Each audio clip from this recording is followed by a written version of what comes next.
Okay, I'm here. Hi, welcome in, everybody.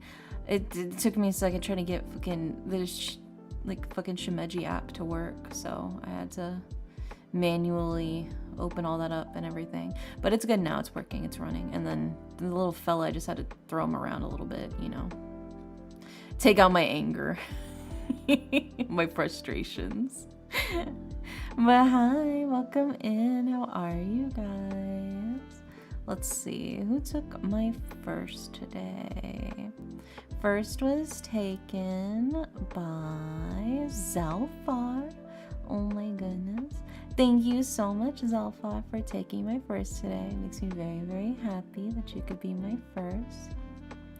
We've got Daily Pillows, we've got Bread, we've got Zelfar, Leonix, Barb, Wandering, Alex, Set, Jeremy, Snugglefern, Marsh, Nylet, and Chains, and Nortenia, and Nugget. Welcome in. And also, hi, Jacob on YouTube. You loved my new cover? Thank you so much. Yes, you guys, I did come out with a new cover song.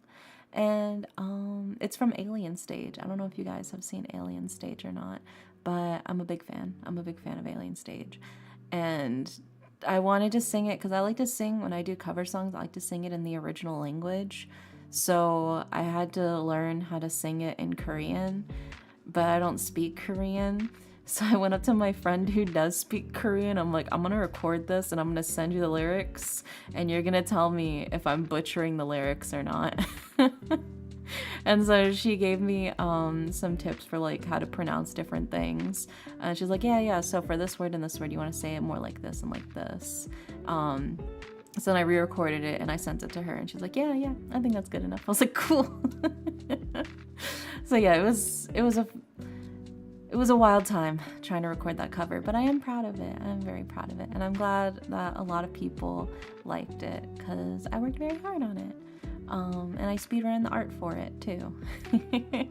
And I've just been like crazy busy. I was working on a bunch of commissions, and then I also worked on the next ASMR script for YouTube. And so now I'm doing the art for it because I kind of want to do something a little bit fancy for the art for it. But yeah, so it's just been a lots of different thingies I've been working on, cooking in the background, because I know I don't stream as much as I normally would, because 2 days a week I'm on my friend's channel and then the other 2 I'm on here. So are we getting the cover on the other music platform? Well, so I can't really put this cover up on something like Spotify or anything like that because it uses the original instrumental, right? If I wanted to post it somewhere where it could potentially be monetized, I would have to basically commission somebody to make a recreation of the instrumental. I can't just use the original instrumental because the original instrumental is Studio Lyco and Alien Stage's intellectual property. They just allow people to make covers of it using it, but you can't profit off of it because of copyright stuff. So I would have to commission somebody to basically remake the instrumental for me if I wanted to post it on places like Spotify or something like that.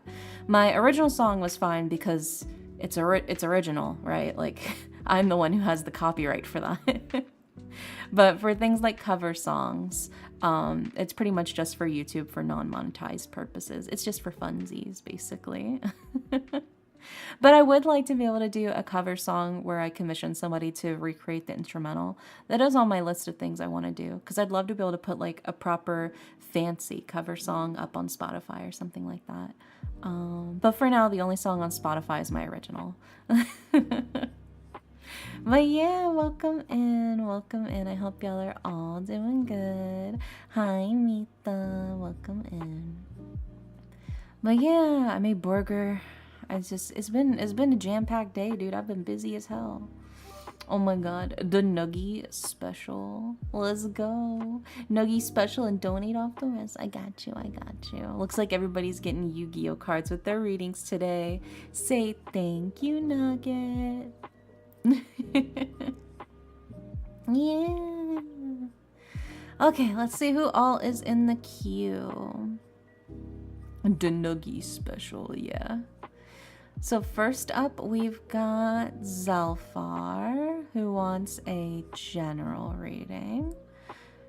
Then after Zelfar, we've got Alex, who wants a love reading. Marsh, who wants a general reading. Set, who wants a general reading. We've got Nugget.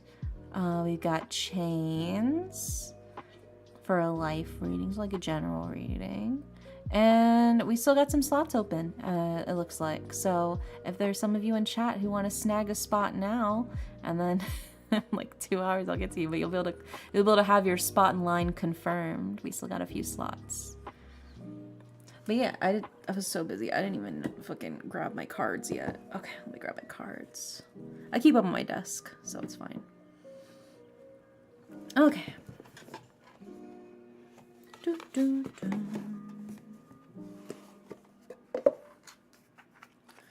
Man, I hope you guys have all been chillaxing, having a good time. In the year 2030, when Indy gets the rest of the queue after going on tangents. I don't take that long with my yapping. I feel like I yap a reasonable amount. I mean, if you think about it, it's a 3-hour stream, and I'm doing 10 readings per stream. Then if you divide the 10 readings by the 3 hours, that's not an even number. Well, hold on. Okay, so it's like 25-ish minutes, 20-ish minutes. Well, it's actually a little less than 20 minutes. It's like 15 minutes per reading, technically speaking. It's like 15 minutes per reading, right? I'm not doing the math on that. I just woke up not too long ago. I'm not doing the math on that. I love the yapping too, but I go pick up the homie. You let me feed you one time and I get bullied forever. He. Yeah, I know I tend to go off on my tangents. So I'm just talking. This is my catch-up hour with y'all. You know. Depends on if we get distracted by trivia again. Look, learning is power. It's very important to keep learning so your brain expands, right? You don't want your brain to get all shrunk and smooth and rusty. You want it to be nice and wrinkly.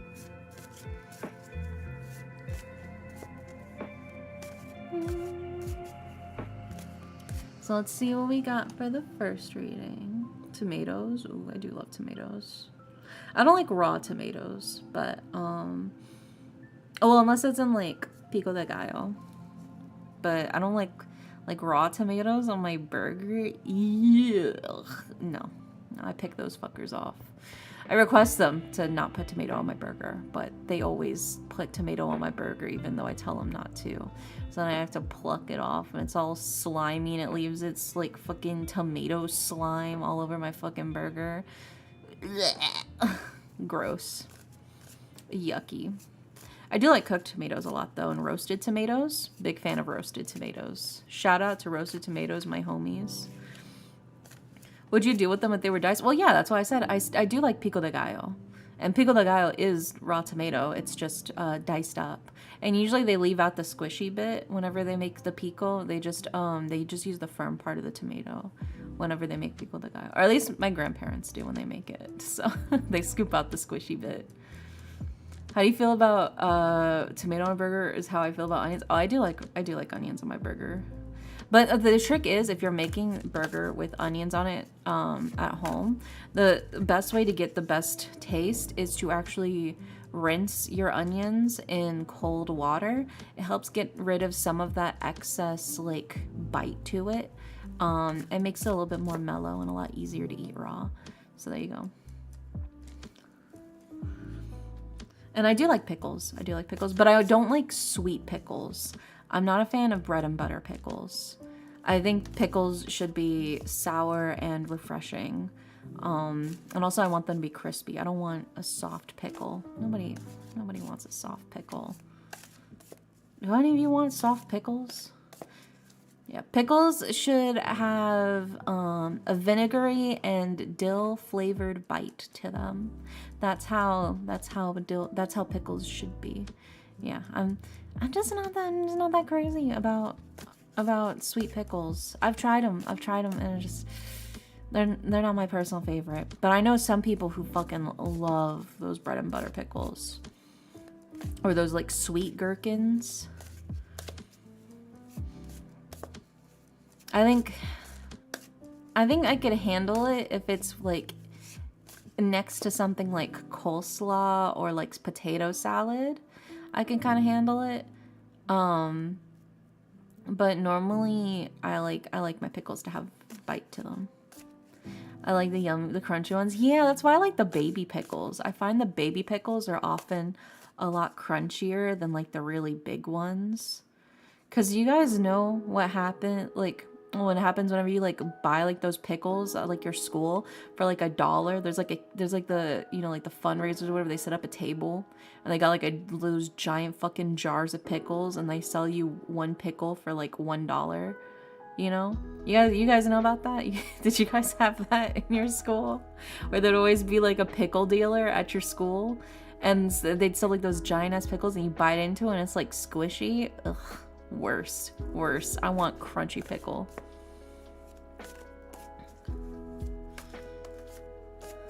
Sorry, I'm back. I was struggling as my PlayStation. Welcome back. Good timing, because we're pulling the cards for your reading. But yeah. That shit was crazy. The pickle dealer. They were hustling back then. I also had breakfast burritos for breakfast too. At the school you could walk up and there'd be somebody with like a stand for like breakfast burritos and you buy for like $1, or breakfast tacos, and they're like wrapped in like aluminum foil. I bet you were the pickle dealer in school. He who speaks for the pickles. Also, Zafia, thank you so much for the follow. Welcome in. No, I wasn't the pickle dealer. I was actually the lemonade stand, right? I had a very bustling lemonade stand as a child. My grandpa, he went to Home Depot and he bought a door and he turned that door into a actual like wooden stand for me. And I made strawberry lemonade that I would sell on the street for 50 cents a cup. Hey, it's pronounced like fire. Oh, Zafire? Oh, that's cute. I like that. I was doing my own breakfast, Mexican breakfast burritos before school in the morning. Oh, well, if you were like a lazy and sleepy kid, you just give like $1 to somebody who's got like a whole bunch of them. They got like the sausage, egg, and cheese, or the potato, egg, and cheese, or the chorizo, egg, and cheese if you're feeling a little freaky. I definitely was a fan of the classic potato, egg, and cheese for my personal favorite like breakfast burrito. Yeah, and yeah, but I mean, for the most part, I never really had like a crazy big appetite in the morning, even as like a kid.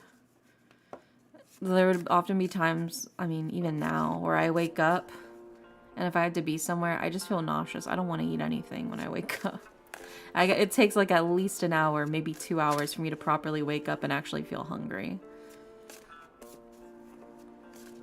But yeah, no, I used to sell a lemonade stand, strawberry lemonade with fresh strawberries and lemon slices in it, and then my business expanded, right? And we started selling what are those like? Do you guys know that like Mexican candy? It's like a chile goop or whatever. I forgot what it's fucking called. But it's like a goop that's like chile flavored and you like dip it in and you eat like the goop. Do you guys know what I'm fucking talking about? It's a Mexican candy. But I used to sell those. I used to sell Laffy Taffy. We did actually sell pickles at the lemonade stand too. And we also sold homemade ice cream sandwiches with homemade cookies. It's like chamoy. It's like a candy, it's like tamarind chile goop thing. I don't know. It's been for. I didn't like it myself, but they were a big hit, so I sold them at my lemonade stand. You need to eat your breakfast consistently. Not eating breakfast can cause gallstones to form. Oh my gosh. The Mexican goop. Any Mexicans in chat know what the candy is that I'm talking about? It's like it comes in like a little barrel. It's like like an itty bibbity barrel. That's like it's like a chili tamarind sort of like goop. I don't know how else to describe it. It's just it's goop.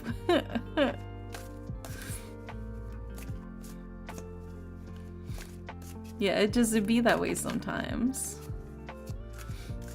But yeah, so dude, my lemonade stand popped off when I was a kid too. Like I remember one time I had set up my stand and I would yell out. I had like the loudest fucking lungs as a kid. I'd go, lemonade, ice cold lemonade, 50 cents a cup. And then all of the kids that were playing on the street would run into their houses. And then they come back and they form a line and they buy lemonade from me. Even the ice cream man, he'd buy lemonade from me. He'd say no ice and he'd buy lemonade from me. So you could say my business was popping. I had a real talent in the lemonade business. Of course, I had fresh macerated strawberries in my lemonade, my strawberry lemonade. So as one would say, I was simply a cut above the rest. It was refreshing. Makes hissing noises that I just always thought it was funny as a kid that the ice cream man would be like, yeah, no ice. I want it. I want my lemonade hot. I figured it's just probably because he has his own ice or something while he's in his fucking ice cream truck. So he's like, I don't need the ice. But it was just very funny. All the kids would just run into their houses. It was scary, yeah. Well, they were running into their houses so they could get their money, so they could give it to me. I remember one time I literally made like $50 in one day off of 50-cent lemonade. You know what that means? That means I sold 100 cups of lemonade in one day. Truly built for business. Yeah, I was hustling. I was a little entrepreneur. Of course, I never got to keep the money. All the money ended up getting donated to my church. So it's not like I actually bought anything with it. It was just donated to our church. Back when I went to church as a kid, you know. Maximum lemon profit. But I still remember the recipe. I still remember the recipe for my strawberry lemonade. Yeah, we had macerated strawberries, dude, with like the little slices of lemons. It was good. Care to share? Oh, that's a trade secret. That's a trade secret, my friend. You think I'm just gonna give out the winning strawberry lemonade recipe to you guys for free? I was selling that shit for 50 cents a cup. Taking into account for inflation, that shit was like a fucking $1.50 now. Are you kidding me?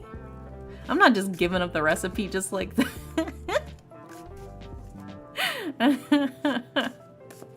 What do you think I am? It's like asking me for the spicy nugget recipe. Who knows? Maybe I want to reboot my lemonade stand in 2025. Yeah. Before it was the nobody McNameless lemonade. Now it's the famous dairy recipe. That's worth like $100 now. Yeah.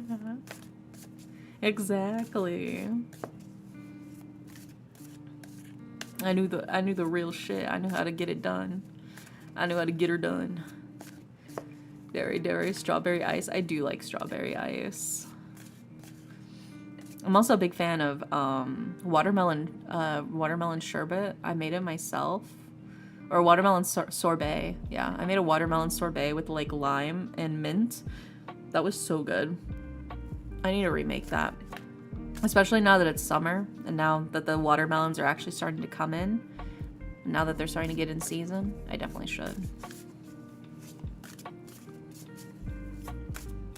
Alright, let's see what we got for you, Zelfar. I know I've been shuffling these cards for a while.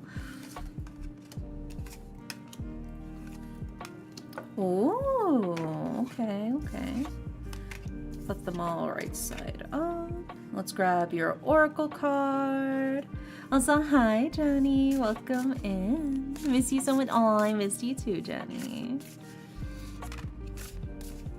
Yeah, no tower, no tower. No, they were, when they're all reversed, I just read them all as upright. Because that could just be I was holding my deck upside down. That's how I interpret it. If it's two, or if it's one or two that are reversed, I'll leave them as reversed. But when they're all three reversed, then I just flip them all upright and read them all upright. My deck knows that, so. If it wanted them to be reversed, it wouldn't have given me all three of them reversed.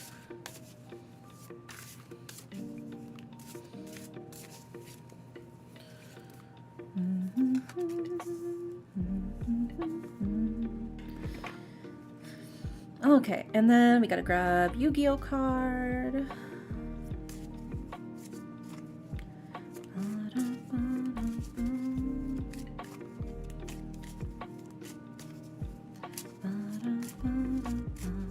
Yeah, you're in, Jenny. You're in the queue.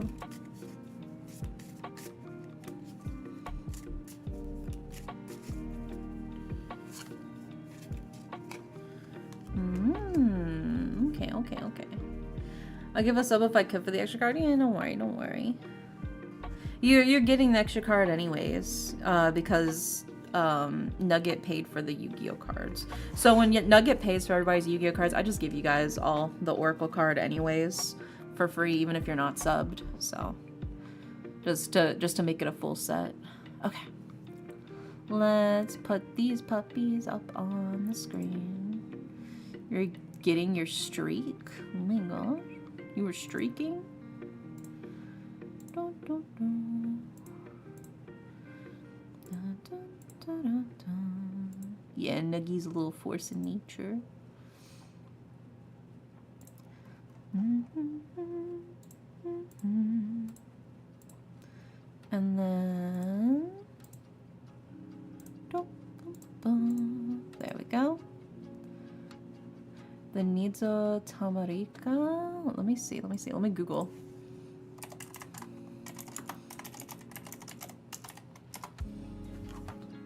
Yeah! It is those.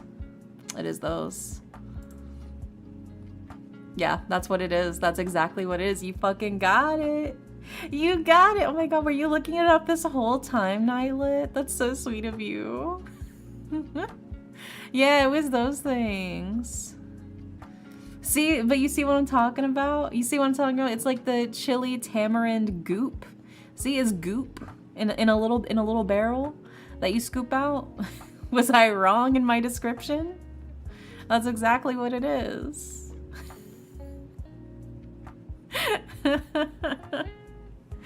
I described it perfectly. Anyway, now that we've gotten that taken care of, we got it solved.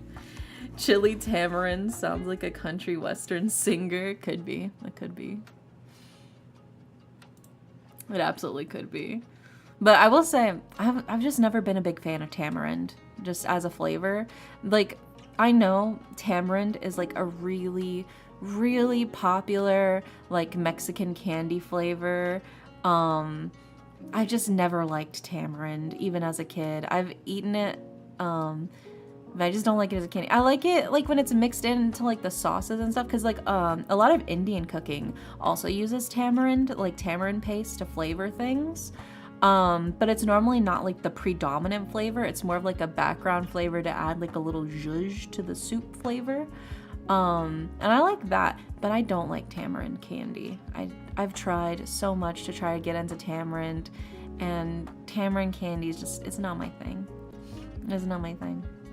I'm just not a fan of the flavor myself. And my grandmother used to give them to us after church, and yes, it's a correct description. Yeah, see. I'm very good at describing things.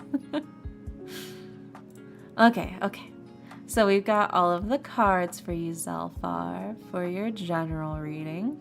So in order of left to right, we have the Ace of Cups, we have the World, and we have the Two of Cups. I'm curious, what do you think would be the worst card combo to see in a tarot reading? Maybe, that's a good question. I think it would partially depend on context, but probably like the reverse devil, the 3 of Swords, and the 10 of Swords would probably be a really sucky one to get, because that'd be like repulsion, discontent, overindulgence, heartbreak, and then like feeling like life itself is just stabbing you in the back. I feel like that'd probably be the worst rating to get. That's like pure negative. I think that's probably the worst a combination maybe that I can think of off the top of my head. Any one of them on their own could be okay if it's paired with other cards, because then there could be like some hope in it. But I feel like that reading alone would be like, brother, brother, turn around, you know? Don't summon that evil upon us. I'm not summoning it upon you. I'm not. I'm just stating. Yeah, brother, run. Oh yeah, we gotta pull up your Yu-Gi-Oh card definition as well. There we go. Okay, so hi, Gatasaurus. Welcome in. So starting with the Ace of Cups, right? The Ace of Cups so far is a card of abundance, productivity, true beauty, and also usually is a card of like the start of a great love. And to me, there is some form of love or passion or working together that's really happening here. Because not only do we have the Ace of Cups, we also have the 2 of Cups, right? Which we will get to right now. I'm going to skip to the 2 of Cups and then we'll get back to the World, right? So, but this doesn't necessarily have to mean romantic love, right? This could be like you found like a partnership, or you found like a job, or you found just like a best friend or family, something that's really clicked with you where it's very equal, right? It doesn't necessarily have to be romance. It could be romance. I don't know, maybe you have found somebody. But regardless of what it's necessarily saying, who it's talking about, it does seem to be a good relationship for you because of that 2 of Cups. The 2 of Cups is a card that specifically talks about like symbiosis and like reciprocation. It's a relationship where you both depend on each other and you both rely on each other and you both give each other your respective strengths, right? So it is a card of like dependence in a relationship that works in a really strong sense of harmony, right? Which paired with that Ace of Cups is very much like, it feels like the start of something beautiful. It feels like the start of something new and beautiful and exciting and lovely and maybe even a little romantic. I mean, who's to say it can't be love, right? And then we also have the World, right? And the World is a card of travel. It's a card of change, of union, maybe even reunion if you've known this person before. But it's a card of walking on the path to success. Not necessarily about the destination itself, but more of like, it feels like you really are enjoying the journey as you start. It feels like you're headed definitely on the right path. You're making your achievements, you're making your success, and you are just moving forward, and you know for a fact you are moving forward into a good direction, right? And then that feels especially amplified with your oracle card, which is leaves, right? Like leaves on a tree, which is a card of renewal and revival and also progress, right? Leaves are what are required to help the plant grow just as much as the roots, right? The roots take in the nutrients from the earth, but the leaves take in the sunlight from the sky.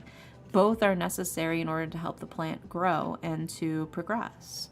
So it does feel like you are sort of spreading your leaves, you know, letting the sun hit you, in like a sexy way. It is summer, so there's a lot more sunlight.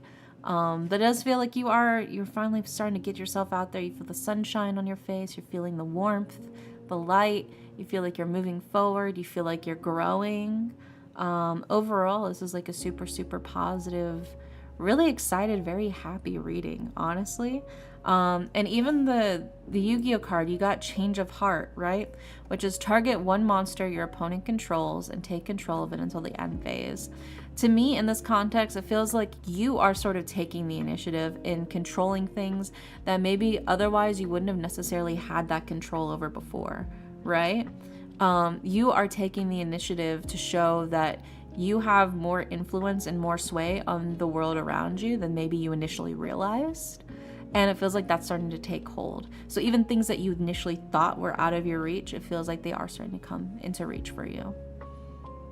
So I'd say overall, this is a very, very positive, very exciting reading. It feels like you've got a lot of really good things brewing for you right now. It feels like things are starting to move into directions that you've really been wanting them to go in. Maybe you've got a companion that's been helping push you along as well. But overall, this feels like a very, very sweet, very positive reading. Yeah.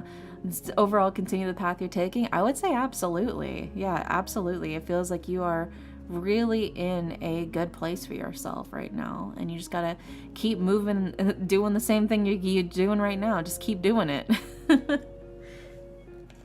But yeah, I hope that helps so far. Maybe that gives you some encouragement and some reassurance that you're doing the right thing. You know? This could actually be talking about two people. Oh my god, is Zelfar in a love triangle right now? Are you in a love triangle and you didn't even tell me? And you might know them? I might know them? Oh my god, you're in a love triangle with people I know? Oh my god, this is just like my other friend. I was a witness to a love triangle before. Oh, Indigo. Yeah, Indigo's such a sweetheart, dude. Indigo's absolutely a sweetheart. They're very sweet. I don't know the other person, but I do know Indigo. The T, I know. I'm just like, hee hee hee hee. But yeah, no, I did bear witness to a love triangle with one of my friends before. I saw when it happened. I saw when I actually was there when she met the other person. She was already in a relationship with somebody, right? I'm not naming any names, but she was in a relationship with somebody already, and things were a little rough, a little rocky. And then she met somebody who we both knew because we were part of the same like group. It was like a same online group, which is actually how I met her, was through this online group. And she and that person hit it off, but they were like very like friendship, you know, just keeping it platonic and things like that. And then they meet because he actually comes down to visit, and sparks are flying. And this is important. Her current partner at that time was like, yeah, if you want to, you know, do things with other guys, I don't really care, right? So that had already been put out and spoken into existence as like that's like an okay thing. So she goes to her partner. She's like, hey, like I actually feel like maybe I would like to do some of that stuff that you mentioned on your own accord that I could potentially do with other people. And he was like, how fucking dare you? It's like, you're the one who brought it. And then he started treating her really, and like in front of me, he started treating her really shitty. And while the other guy is like, you know, no matter what, as long as you're happy, it's okay if you don't have to be together or anything like that. I just, you know, as long as you're happy and doing it, like clearly there's the proper option here, right? So I'm watching all of this unfold. I'm like on the sidelines seeing all of this happen with my friend, and I'm like, at this point, you just gotta dump that guy and go with the one who's like being the. There's one guy who's like literally like demeaning you for doing what he said you could do, and then there's the other one who's telling you to just do whatever makes you most happiest, and he'll be perfectly okay with it as long as he can at least still be your friend. Like is the choice really that difficult? But she had been with this guy for like 8 years at this point, something like that. So I get that she was very hesitant, but I was just like, just leave his ass. If he's treating you like that in front of me, like I can only imagine how much worse it is when I'm not literally right in front of you, right? So anyway, so she ended up getting out of that relationship, and she started getting into the relationship with the new guy, and now she's engaged to that guy. So The love triangle was a little messy, but she did end up in a happy relationship, and she is engaged to that guy. Yeah, they're engaged, and I'm just like, I'm very happy for you. I'm glad you're living a good life now. But it was wild to see that happen in real time, dude. I was there. I was on the front lines. It's not like I was hearing this through the grapevine. I was seeing this with my own eyes. There wasn't even a screen between us. Like, it was crazy. It was crazy, dude. Oh, relationships are scary. They're scary. People get crazy when it comes to love. But yeah, she's very sweet. She's still like one of my best friends. IRL. She's a sweetheart. Yeah. But it's just very funny to just think back on everything and be like, man, that was a crazy love triangle to bear witness to. I kind of want to get into a relationship again and kind of don't. I'd say the best thing you can do is just see what happens, right? Rather than maybe actively trying to look for a relationship, I think the best thing to do is just see if a relationship happens, you know, if it just kind of pops up naturally. I feel like you'd be kind of surprised. If you see some things, you can maybe make a couple of like moves to sort of nudge it a little closer, but I don't think you need to actively go hunting for a relationship, you know? But, you know, if you and your bestie are chilling on the couch, watching a movie, and maybe they start leaning their head against your shoulder, you could put your arm around them, you know, casually, nudge it a little closer. You could do that. You could do that. But, you know, I don't think you need to go crazy hunting for things. Oh, I'm grabbing my homie's thigh 100%. Hell yeah, baby. Hell yeah. As you should. As you should. All right, next up on the list is Alex. And Alex wants a love reading. Speaking of love. Let's see what we got for you, Alex.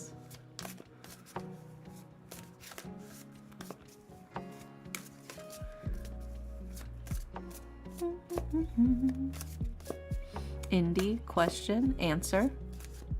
Yes. Kissing the homies goodnight only helps the mind. Loving the homies goodnight helps the body. True. Mind, body, and soul.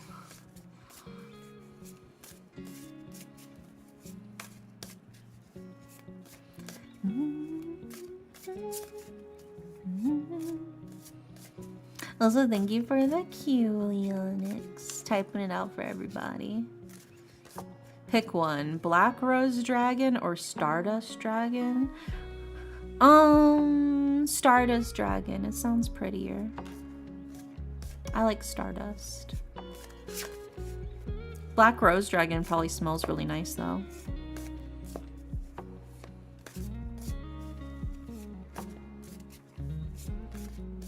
Like most angles, Alex, they start out cute but can turn obtuse over time. Oh my gosh, J-Bomb. You always got the puns locked and loaded, dude. I love it. I love it. Let's see what we got for your love reading, Alex.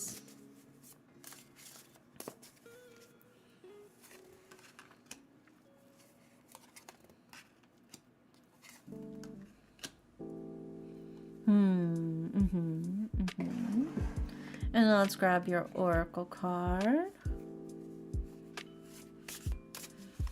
I love your tarot streams. They're delightfully relaxing change of pace. Even when I ramble about random shit. I'm glad you find them, you know, relaxing though. You like to keep it chill. You know, in the loosest definition of chill. Especially when you ramble about random shit. Okay. I got lots of thoughts in my head. I got so many things I'm always thinking.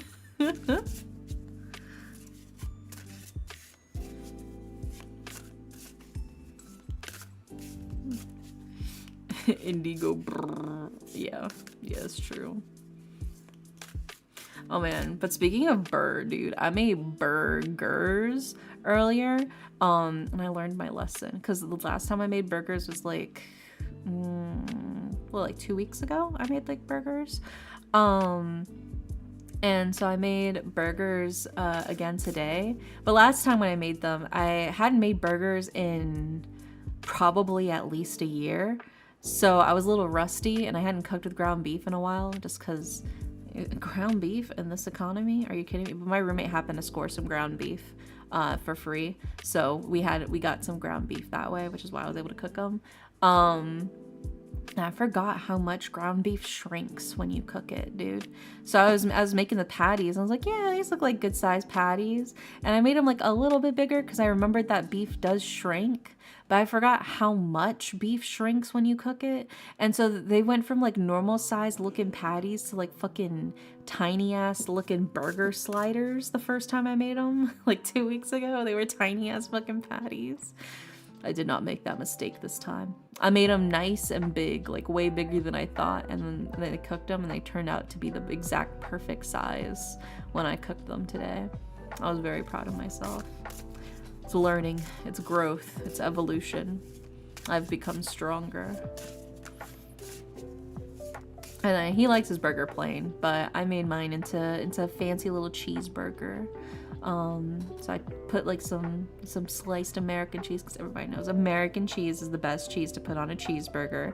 It melts without splitting. It's perfect. And then I also I made my own burger sauce with some mayo and ketchup and pickles and then I toasted the buns in the ground beef fat because you know when you cook it, like the fat renders out. So I used that fat to basically toast my burger buns instead of using butter. I just like rubbed them in the burger fat and toasted them in that. And then I also had some sliced onions that I put on it too, and it was banger. It was so good, dude. I devoured that shit. My tummy was very happy. I even got like a nice little like brown crust on the burger too. I was very proud of myself. Yeah, I felt like a little chef working the line. Dory's producing burgers that can boggle our tiny taste buds. I was debating on trying to make caramelized onions so I could make like an onion jam to put on the burger, but I got lazy. I was like, nah, I'll just raw dog it with the raw onion. It's fine. And it was fine. It was good. I liked it. But I just did not have the time to make onion jam today. So, a little shortcut. Tee-hee.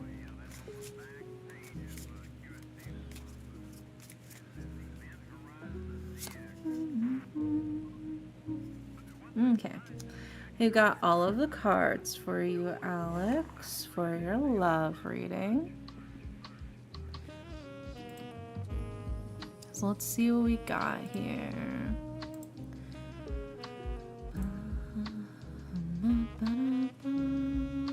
Are they talking shit? No, they're not talking shit. But it is probably some things that you've heard a lot. I feel like they tend to tell you the same thing but in slightly different ways every time. And then we've got...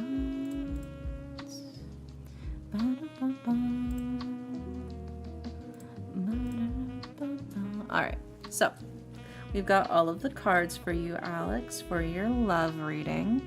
In order of left to right, we have the Six of Wands. We have the reverse death card, and we have the temperance card. And then for your oracle card, we have harvest. And then for your Yu-Gi-Oh card, we have dragged down into the grave. So let's go ahead and start breaking this down for you, starting with the Six of Wands, right? So the Six of Wands is a card of rest, taking a break, taking a breather, relaxing, reconnecting with your friends, right? Don't stress too much. It feels like you're putting a lot of emphasis, a lot of worry, a lot of stress onto this. Six of Wands is like, hey man, just breathe, just chill.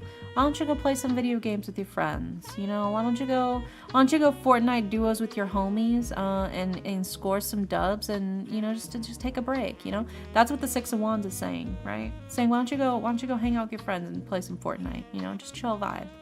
You don't gotta stress too much about this, right? It's not that big of a deal to get worked up over, right? And it's saying this because we have the reverse death card. And the reverse death card is a card of slipping back into old bad habits, right? Continuing in a cycle that you've been wanting to break. You know, it's a card of, it feels like you're kind of falling back into old paces. The circle continues, right? So it's definitely a card of, hey, it feels like you're slipping back into some bad habits that you were trying to get rid of. Better keep that in mind again, because otherwise it's going to be an endless cycle, an endless circle of this continuing, right? You got to snap out of it. You got to recognize what's going on, right? Sometimes it can be painful to reckon that you're doing this again, but you got to see what's happening. And then we have the Temperance card, which is like, again, sort of tying in with the Six of Wands, like just chill, just breathe, just let the shit ride out how it rides out, right? Temperance card, you can think of it like a current of water. It's like a river. You don't need to fight the river. Just go with the flow, right? That's sometimes the best thing you can do, is just go with the flow. Let things happen as they happen. If love wants to find its way to you, it will find its way to you. But when you actively fight against the current, you make it much, much harder for yourself to actually arrive at the destination that life is trying to take you to, right? There's no need to force yourself to try and push yourself into these situations, right? It's like the card said, just breathe, relax, Fortnite duos with the homies, score a couple dubs, open a couple of, I don't know, Dr. Peppers. I don't know what you drink. I do like Dr. Pepper though, so I'll say Dr. Pepper. I already did that. Well, yeah, but it's not something you just do for like a month and then go, okay, I'm done now, time to find love. It's like, just let it happen. Just let it happen, right? Early shift tomorrow. Good night, Jacob. Sweet dreams. I hope you sleep well. But I'm saying you're trying to move on from hanging out with your homies and trying to find love, which I get why you're trying to, but you can't just force it to happen. And the more you're actively looking and stressing over trying to make love happen, the more likely you are to just miss the natural opportunities that love will just come to you, right? Rather than focusing your energy on trying to find love, the cards are like, don't even worry about love. Like, don't stress about it. Don't even try not to even worry about it. If it happens, it happens. But just focus on doing things that bring you joy and that help relax you, right? And love will come along the way, but you can't go actively hunting for it. You're going to scare the hoes away, right? When you pull out your spear and you go, I'm hunting for love, you're going to scare the hoes away, right? Just breathe. Just enjoy what you've got, you know? When you're looking over onto your neighbor's fence because you think the grass is greener on the other side, that motherfucker's using cow shit as manure, right? He's using that to fertilize his lawn. Is it really worth it being that green? But sometimes you just gotta breathe. Let things happen as they happen. Don't stress. Just enjoy the things that you already have in your life, and you'll find that love comes to you. What does the spear symbolize? Bonk. Bonk. I'm bonking you. I'm bonking you. I've got that fucking squeaky hammer and I'm hitting you over the head with it. And every time I hit you in the head with it, it squeaks. Bonk. But yeah, and then that brings us to your Oracle card, which is Harvest, which is a card of determination and hard work, right? It's reaping in the fruits of your labor. Sometimes you just gotta de-stress, enjoy what you've been building up, right? But you got to let things build up first. If you want that harvest, you have to let things build up. You're already out there in the middle of summer being like, well, I see the plants are starting to grow. Should I pick them now? Should I go for it now? Should I start picking everything now? It's not ready to be harvested yet. You're going to pick it early. You're not going to be able to enjoy it to its full extent. You just got to let it happen. Let it grow.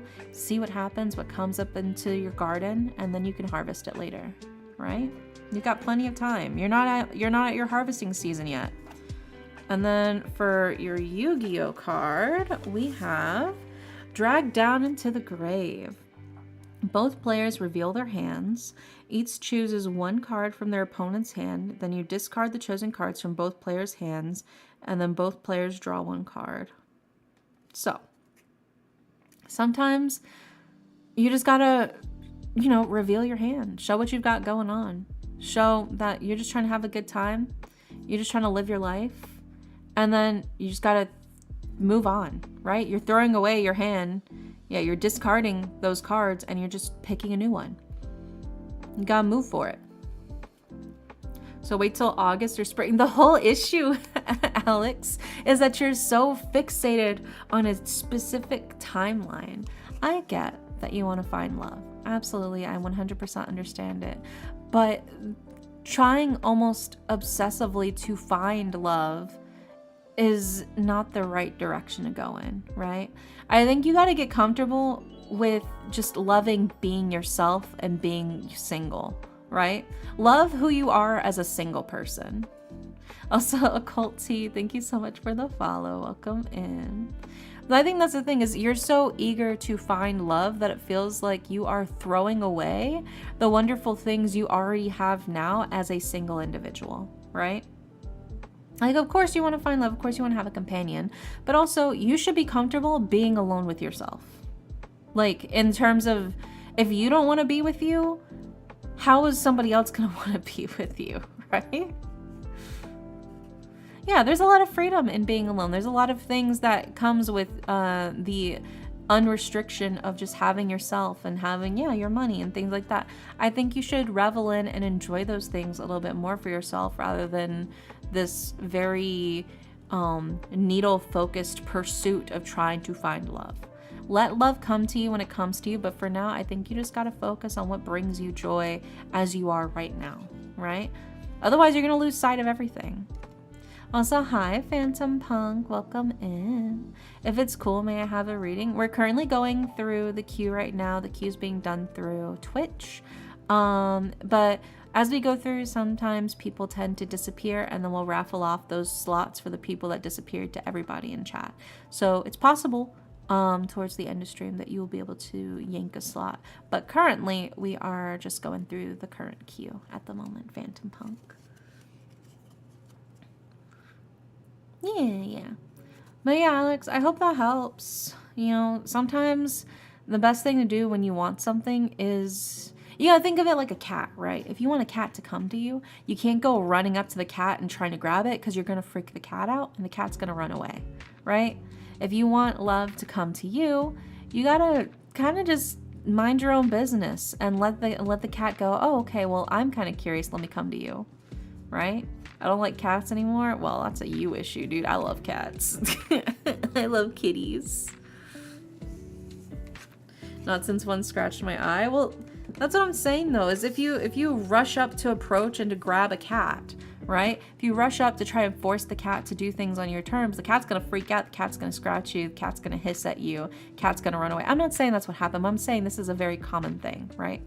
Cats are very on edge and want to protect themselves. And so you have to show them that you can be a safe space without scaring them off. And that sometimes just means being in the room, but not interacting with them. That is a way to show them like, hey, I don't mean you any harm. I'm not here to stress you out. I'm just here if you need me. And if you don't need me, well, I'm just chilling in the corner, doing my own thing. Cats love that shit, right? When they don't feel pressured, when they don't feel like they're gonna get scooped up and have to fight for their life, right? It's the same principles with love, right? You don't wanna scare the hose. I keep saying this. You're scaring the hose, Alex. But I hope that helps. I'm back. Yeah, welcome back, Jenny. No worries, no worries. But I don't know, I hope that helps, Alex. I feel like the cards tell you this, roughly something like this every week though. Hopefully this version helps. I want a snake. I gotcha. Snakes can be pretty cool. But yeah. Next up in the queue, we've got Marsh. You fell asleep? Oh, it's okay. It's okay. Don't worry, Jenny.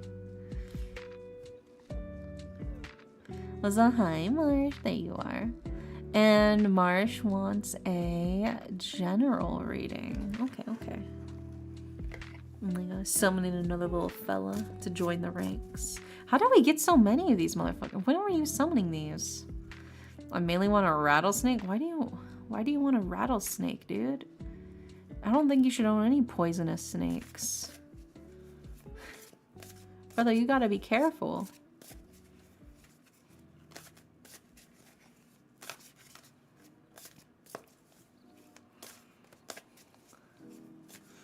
I think you need therapy is what you need. Because one killed you, so you want one? I think you need therapy. Why don't you invest in a therapist first, and then you can talk about the rattlesnake? God.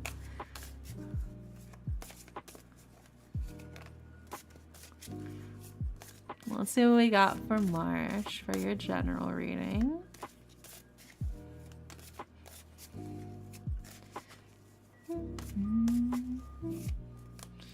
Yeah, maybe a lover afterwards too. Yeah. Well, if therapy needs you, then you should go too.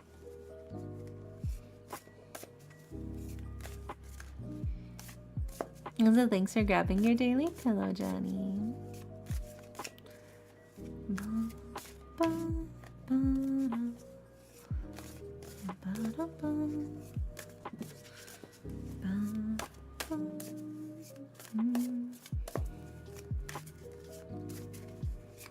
So Marsh's general rating. Who's next? We're currently doing Marsh, and then I will read the queue in a second, unless one of the mods wants to post the queue.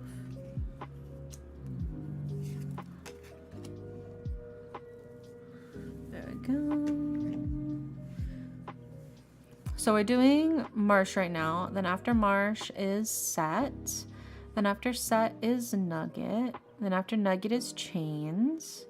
Then after Chains is Zephyr, and then after Zephyr is Jenny, and after Jenny's got Thesaurus. There you go. That's the current queue.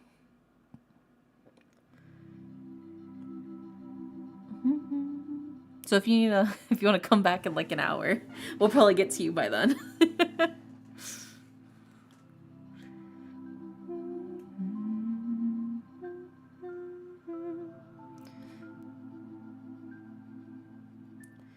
Who?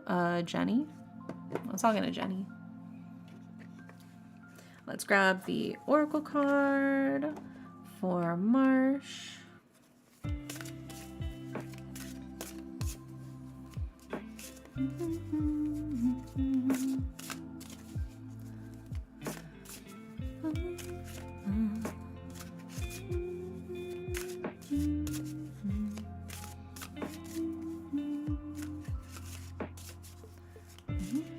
And thank you, Ryan. Yeah, that's the current queue.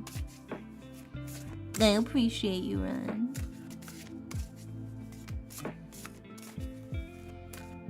Yeah, that's the current queue. You got it.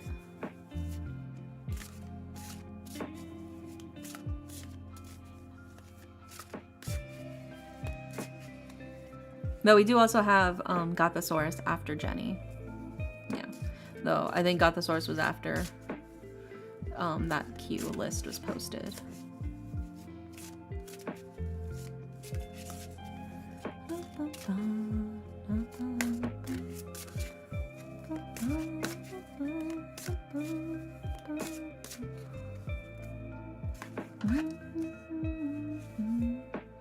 Alright, now let's grab your Yu-Gi-Oh card, Marsh.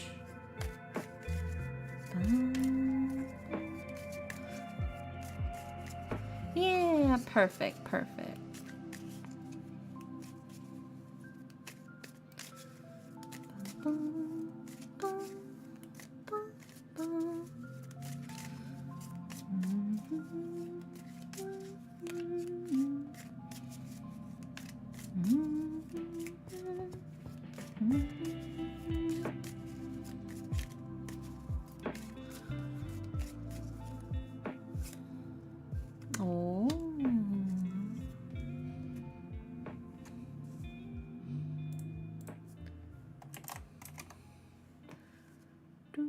All right, we've got all of the cards for you. So for your reading, Marsh, let's put them up on the screen. Starting with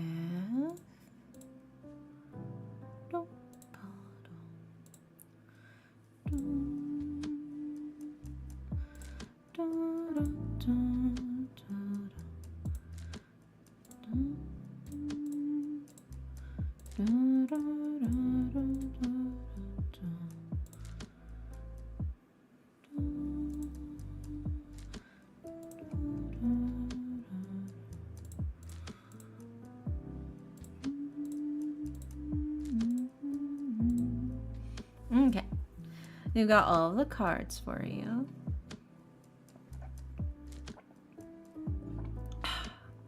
Gotta hydrate. Okay. So, in order of left to right, Marsh, for your general reading, we've got the Ace of Coins, we have the Ace of Wands, we have the Nine of Coins, and then for your Oracle card, we have Earth, and for your Yu-Gi-Oh card, we have Pot of Greed, right? So starting with the Ace of Coins, the Ace of Coins is a card of abundance and prosperity. It's a card of nourishment, of wealth, of pleasure. It feels like you've got a lot of good things sort of popping up for you. It feels very much like things are starting to come to fruition. You're starting to reap the fruits of your labor. You're starting to get those your rewards. And that feels especially amplified as well because you also have the Ace of Wands. And the Ace of Wands is a card of good luck. It's a card of hope. It's the start of something new, right? The Ace of Wands is a card of, it feels like things are starting to blossom. Right? So the fruits of your labor, this blossoming start to things, it feels like you're starting to go on the right path for yourself. And then we interestingly follow it with the Nine of Coins. And the Nine of Coins is a card of doing things for yourself, doing things that make you happy. Where are your own interests? What do you want to do, right? What is it that you've been thinking about? Man, it'd be nice if I could do something like that. It feels like the cards are like, you should do it. You should start indulging yourself a little more, right? You should start treating yourself. You know, you need a little bit of self-care. You need a little bit of self-love. I think you need to take yourself out on a little just you date, right? Treat yourself. Treat yourself. But it feels very much like the cards are like, you should do some things that will bring you peace and will bring you happiness and will bring you joy. What is going to spark joy for you right now? Right? And it feels especially as well because we have the Earth card, right? For your Oracle card. Earth is a card of peace, of grounding. You know, the Earth is so huge and large and beautiful, and it's got so much incredible abundance in nature, and just, it's a card of like, the world is your oyster. What are you gonna do? What are you gonna take? And it feels like the cards are like, you should take more because you have Pot of Greed, right? Pot of Greed is simply a card of draw 2 cards, right? You need to take more. It feels like you're not taking enough from this world. And it feels like the cards are almost encouraging you. It's okay to be a little greedy. It's okay to do things just because you want it, right? I don't think you necessarily need any more justification other than this will make me happy if I do this, right? Maybe it's something that's not completely necessary, but you know that if you do it or if you have it, it will bring you joy, right? In the very wise words of Marie Kondo, it sparks joy. And sparking joy doesn't mean that it needs to be, you know, like, what's the best way to describe it? It's not there because it's a necessity, but because it gives you life, right? Sure, yeah, like obviously food, rent, utilities, those are all things that spark joy because you need them to live a good life. But also things like maybe you just want to splurge to get that small cup of coffee, and you know that when you get that small cup of coffee, it's going to taste so good and you can just kind of relax and enjoy and drink it and just breathe it in. And you don't have to make it. You don't have to do any dishes. That is something that can spark joy for you too, right? Maybe you decide to roll on your favorite character, because normally you don't play gacha, but you're this new favorite character's coming out, and you know that if you have her, you know, it'll genuinely make you happy. You'll be using her a lot, and that sparks joy for you. That could be something that works as well. Maybe you decide, I'm gonna you know, reorganize my fucking t-shirts, right? Because I like having all my t-shirts color coded. That'll spark joy for you. Do it, right? I think you need to start doing something for your sake, not just because it's necessary, but just because it'll make you happy, right? It feels like you're very much living a life of, you're just trying to do the bare minimum to keep yourself going, and it feels like the cards are like, it's okay. It's okay to take a little more. It's okay to be a little greedy. Right? It's okay to enjoy the abundance and wonders of the world and do something that's just for you, right? It's okay. Be a little greedier. That's what the cards are saying. So I think you should do it. Whatever that thing is that you've been waffling on of, well, should I? Because maybe it'd be better if I saved and did this. But will it bring you joy? What will bring you more joy? Saving it, or just buying this one little thing? Or doing this one little thing? Or participating in this one thing? What are the cases? Maybe it's instead of, you know, instead of just laying in bed and sleeping, you go, okay, I'm gonna work on this project I've been putting off that I want to make. I want to create something. I want to do something. I want to write something. Or the case is, just do something for you. Be a little greedier. Make something happen that you've been wanting to make happen that maybe you kind of try to talk yourself out of. Just do it. Just do it. Take a little more. It's okay. There's plenty to go around. But there you go, Marsh. I hope that helps. Maybe that gives you some reassurance. It's okay to take a little more. It's okay to be a little greedy. Also, hi, Sammy. Welcome in. How are you? Next up, we've got Set. And Set wants a general reading. Dustin rivals TCG packs. Here I come. Hell yeah, brother. Hell yeah. Draw 2 cards.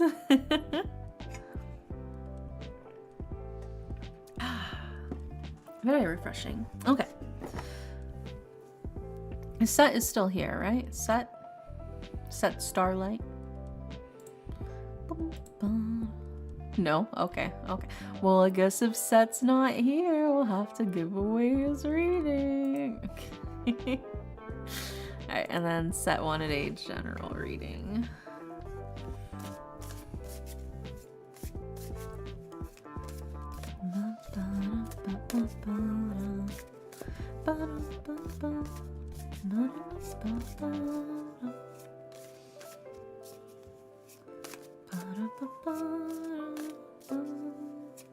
Thank you, Ren, for keeping up with the queue. I appreciate you.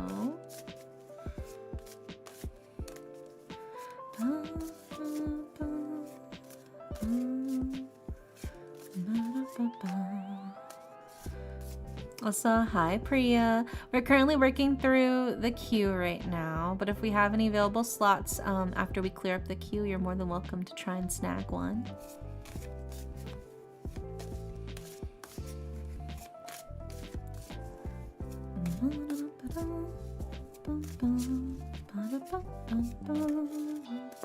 Doing it for enrichment so I don't fall back asleep. Well, I appreciate it, Ren. It's very helpful.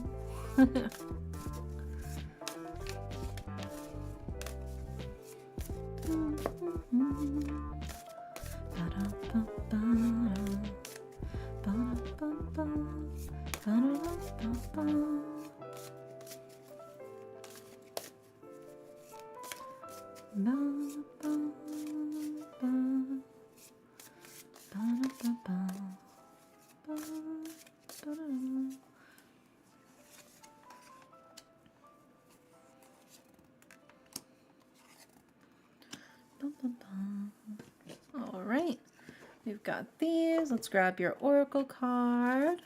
So hear me out. I'm listening.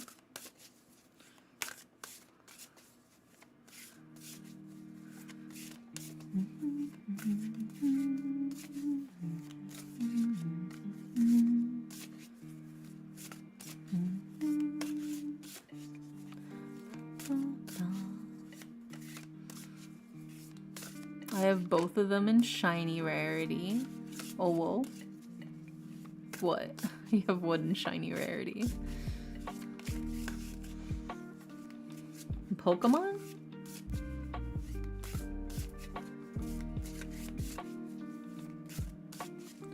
Both dragon cards? Oh.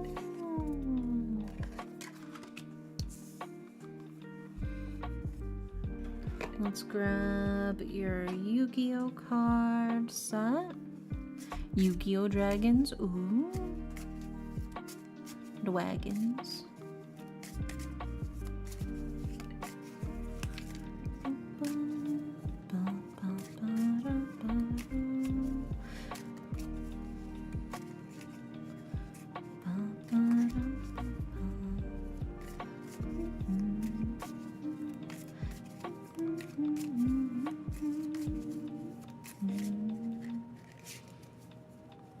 I have no use for them. They sit in my binder collecting dust. Oh. So what are you saying, Nugget?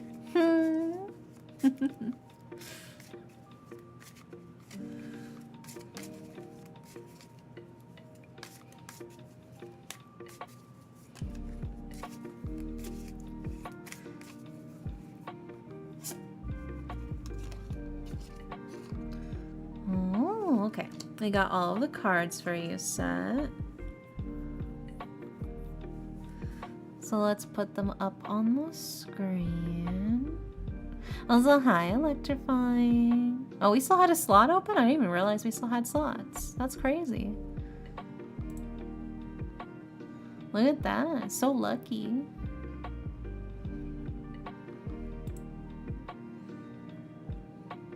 Okay, that looks like that's officially the last slot. Hey, look at you go. I didn't realize. Yeah, very lucky. I guess everybody just assumed that it was all taken, so they didn't look.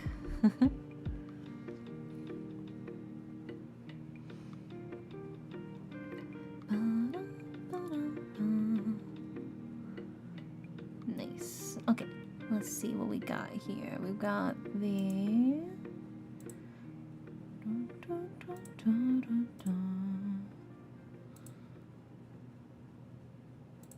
And then we've got... And then we've got...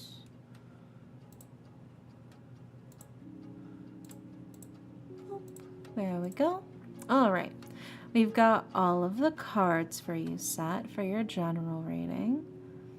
So in order of left to right, we have the Four of Wands, we have the High Priestess, and we have the reverse Two of Wands. And then for your Oracle card, we have Autumn. And for your Yu-Gi-Oh card, we have Larvas. So let's go ahead and start breaking this down for you, starting with the Four of Wands, right? The Four of Wands is a card of balance. It's a card of sort of getting everything in order, getting all of your ducks in a row. It's also a card of stability, right? You can think of it like the four legs of a chair. And trying to keep away the bad things and just trying to keep things set up straight for yourself, right? Trying to make sure everything's aligned, everything's where it needs to be. That's the Four of Wands. We followed up with the High Priestess, which is a card of intuition, right? Rather than necessarily just relying on the pure logical nature of trying to get everything set up. This is also a card of like kind of trust your gut, trust your inner voice. It feels like there's something kind of maybe nagging at you or gnawing at you a little bit. And the cards are kind of telling you like, hey, I know you're trying to get everything set up. You're trying to get yourself prepared. You're trying to get everything where it needs to be. And there is something bothering you, but you can't put your finger on it. Listen to your gut. It feels like there is something off around you that you need to actually pay attention to.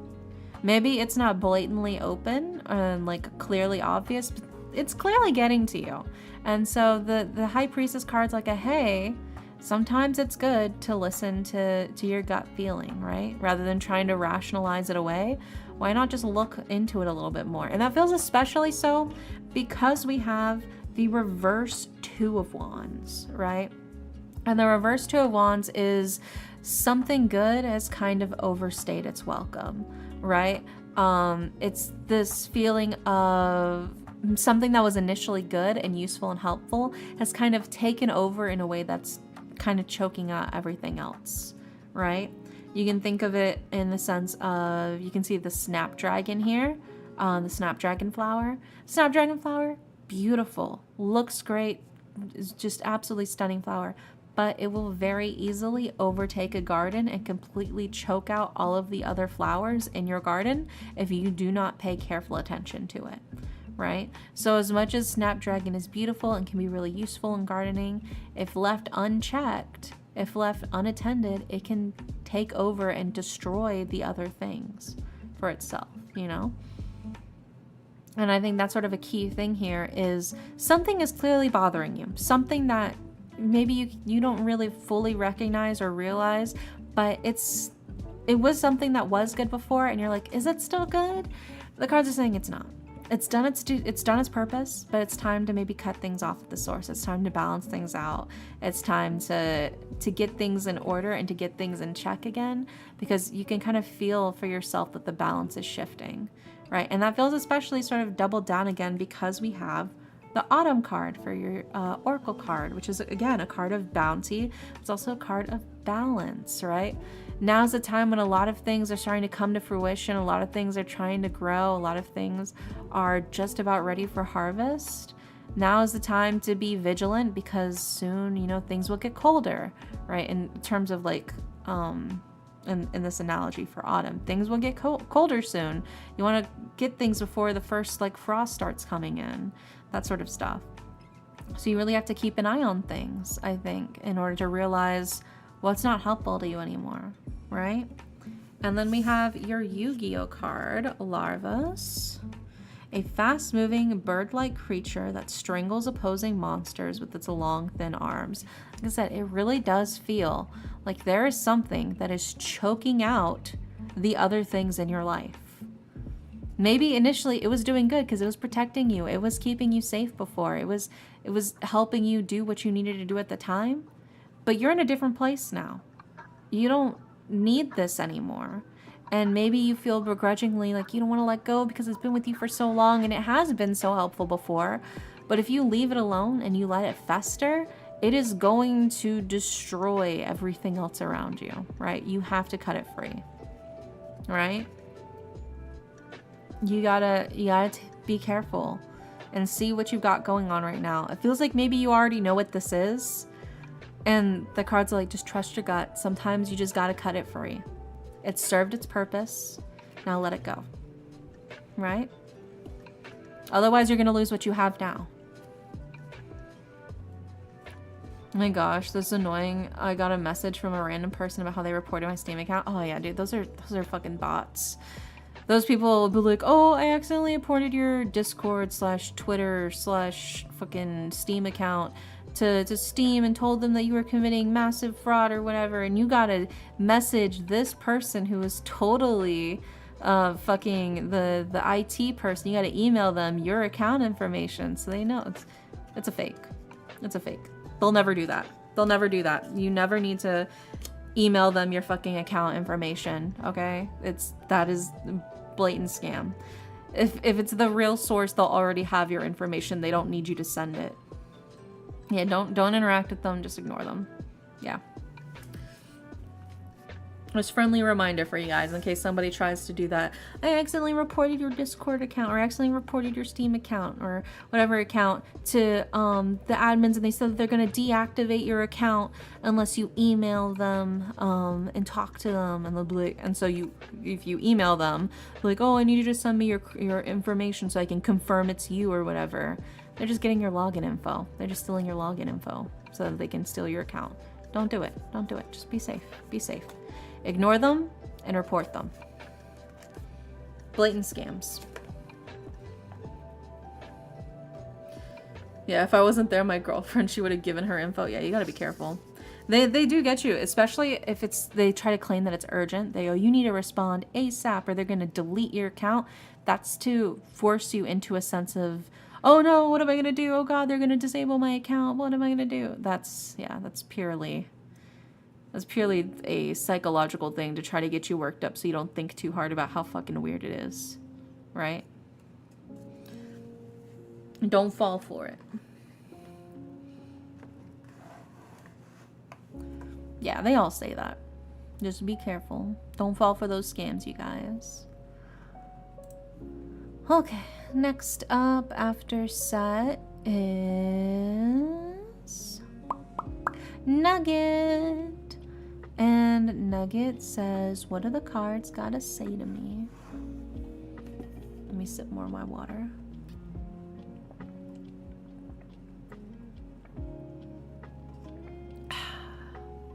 Very refreshing. Okay. Let's see what we got for you, Nugget. For the Nugget special. The full spread. Buffet style.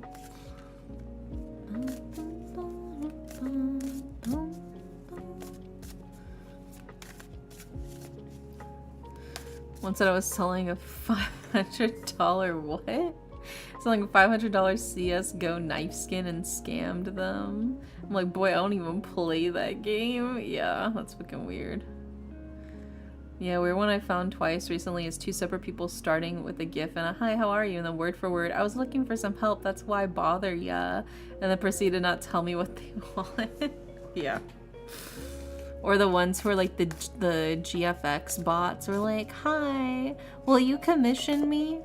Look, if any of you are actual artists, never DM people cold call asking them to commission you. Okay? Don't do it. Don't do it. Post it publicly that you got your commissions open, for sure. You know, if you want to retweet it, reblog it, whatever, feel free to do that. But don't just go into random people's DMs without them telling you to and start convincing them, telling them, my dog and my sister, my dog who is also my sister is in the vet hospital and I need money to pay for their medical bills. Will you please commission me? Here's my portfolio. I can draw you an entire VTuber model for $30. Half the time, most of them just use fucking AI. They look the fucking same. Their art style isn't even good, dude. Like, ew. What's even crazier is they'll like message me and they'll be like, I can help make your art for your channel look so much better. I can do so, and I go, bitch, I'm the one who drew my art for my channel. You're literally insulting me.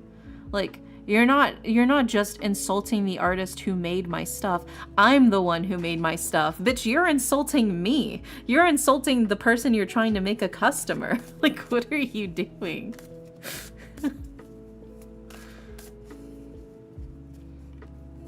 It's crazy.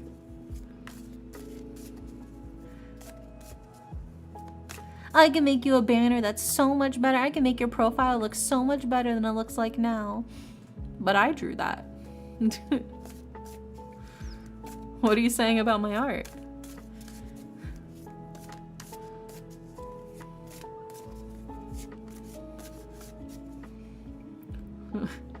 Bone's gonna get broken if they insult my bestie's artwork. Oh, dude, it's so fucking funny. Oh my god. Some people do try to like get me. They're like, why don't you credit your artists? How dare you not credit your artists? Brother, my description says I'm an artist. What? The artist is me. I'm not gonna put art by me on every single thing I post. Like, are you kidding me?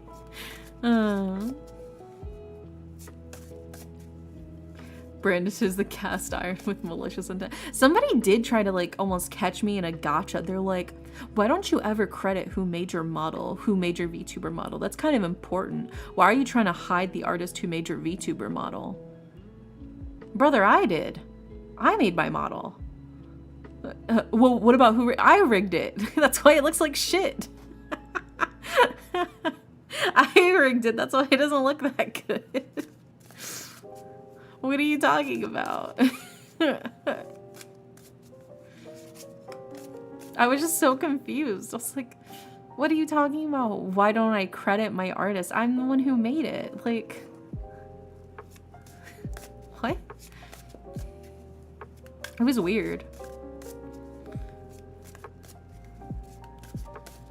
Yeah, they're like, I was looking through your profile and I didn't see in your credits section you credit any of the artwork that you have there. And I just think that's really, really a shame that you're not crediting your artist, like who made your model and who rigged it. I'm like, I made my model. I rigged it.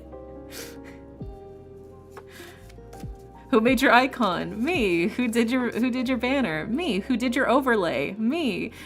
Who did your emotes? Me. Brother, I made them. Do I look like I got money to spend on other people? Even like my YouTube thumbnails. That's why the art's so consistent on my YouTube thumbnails. It's because I'm the one who drew it.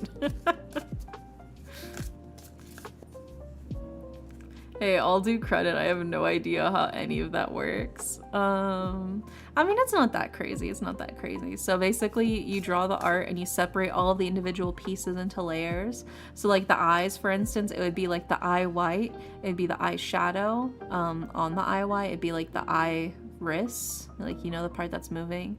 The eye highlights, the lower lash, the top eyelid, the bottom eyelid.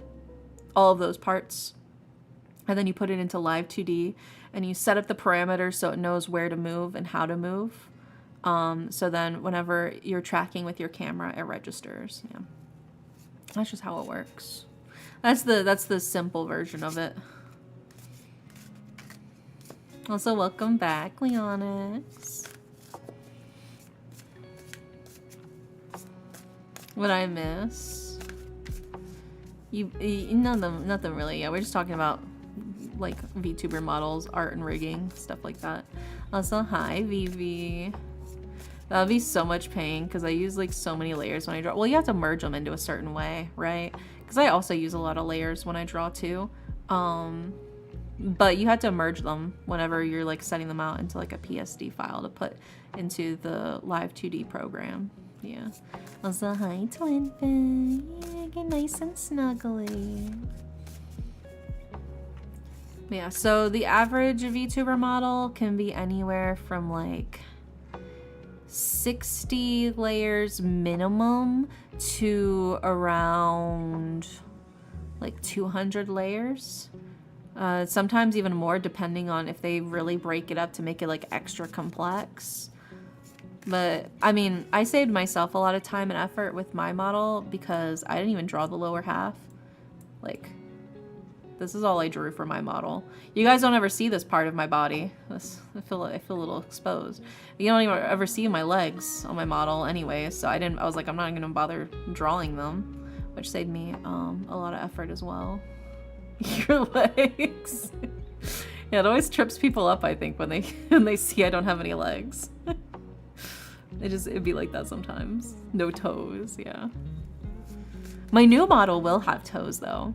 Because I do have a new VTuber model. It looks like it's in the same design as these little fellas. This is my current design. This little fella, this is like a chibi version of my actual current design, right? So my new model will match these little fellas, right? And like a lot of my art that I draw for myself too, is also styled based off of that model design. So yeah. Whose reading are we at? Oh, we are currently doing Nuggets reading. Yeah. No feet, can't enjoy grass. But my new model will have feet. Yeah, my new model will have feet. I didn't rig my new model, which I will credit properly when I actually start using it. I did draw my new model though, but I did an art trade with somebody else, so somebody else rigged it this time. Because it was just too much. It's so much work. It's so much effort to rig. Holy shit. Some people love to do it. I'm not one of those people. I'm not one of those people.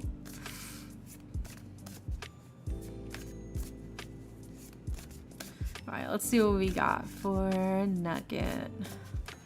For your general reading. But yeah, so if you guys ever wondered why VTuber models cost like $500 to $1,000 just for the art and then like another $500 to $1,000 just for the rigging, it's because it's a lot of work. It is a lot of work to make. To draw every single part of something that is more often than not completely hidden that nobody's gonna see. It is a lot of little pieces, and then it's a lot of moving of those little pieces. So that's why it's so expensive. If you ever look at a VTuber model and you're like, man, that shit was $2,000, that's why.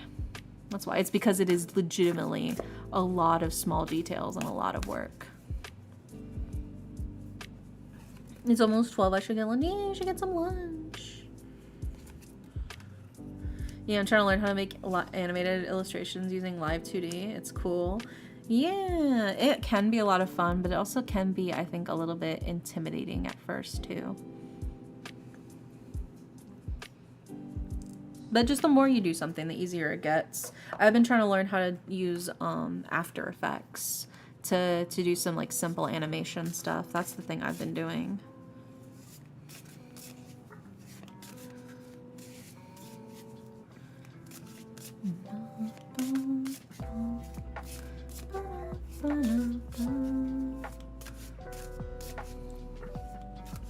Can only animate pixel art. I mean, pixel art animations are really cute too. I do love pixel art. I feel like it's so underrated. Yeah, and even if you're not using the tools, the subscriptions cost like $15 per month. Yeah, yeah.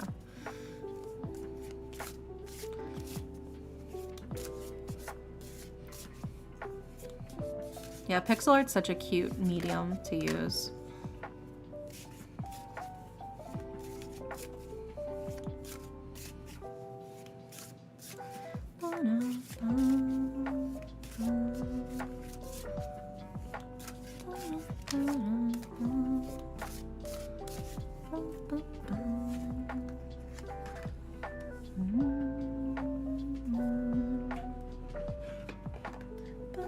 Let's grab your Yu-Gi-Oh cards as well, Nugget. Grabbing 3 for you.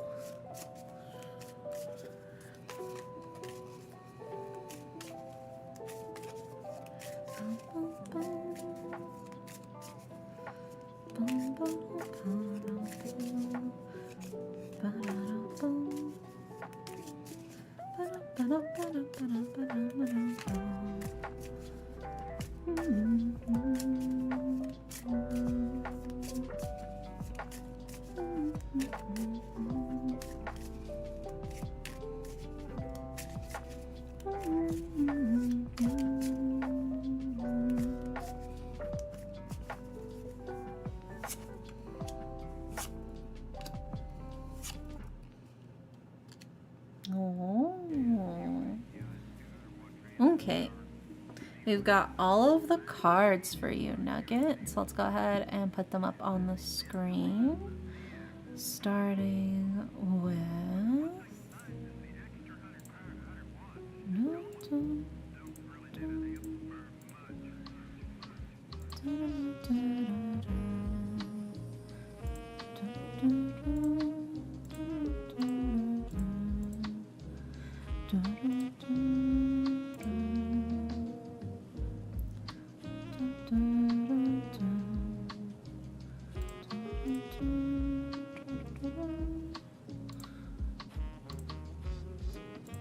There we go. All right, so we've got all of the cards for you, Nugget.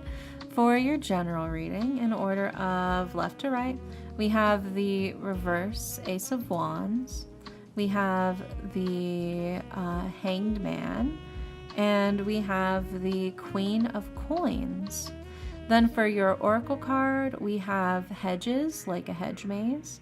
And then for your Yu-Gi-Oh cards, we have Petite Angel, Dragon Capture Jar, and Maju Garzette. So let's go ahead and start breaking these down for you, starting with the reverse Ace of Wands. The reverse Ace of Wands, right off the bat, is a card of things are delayed.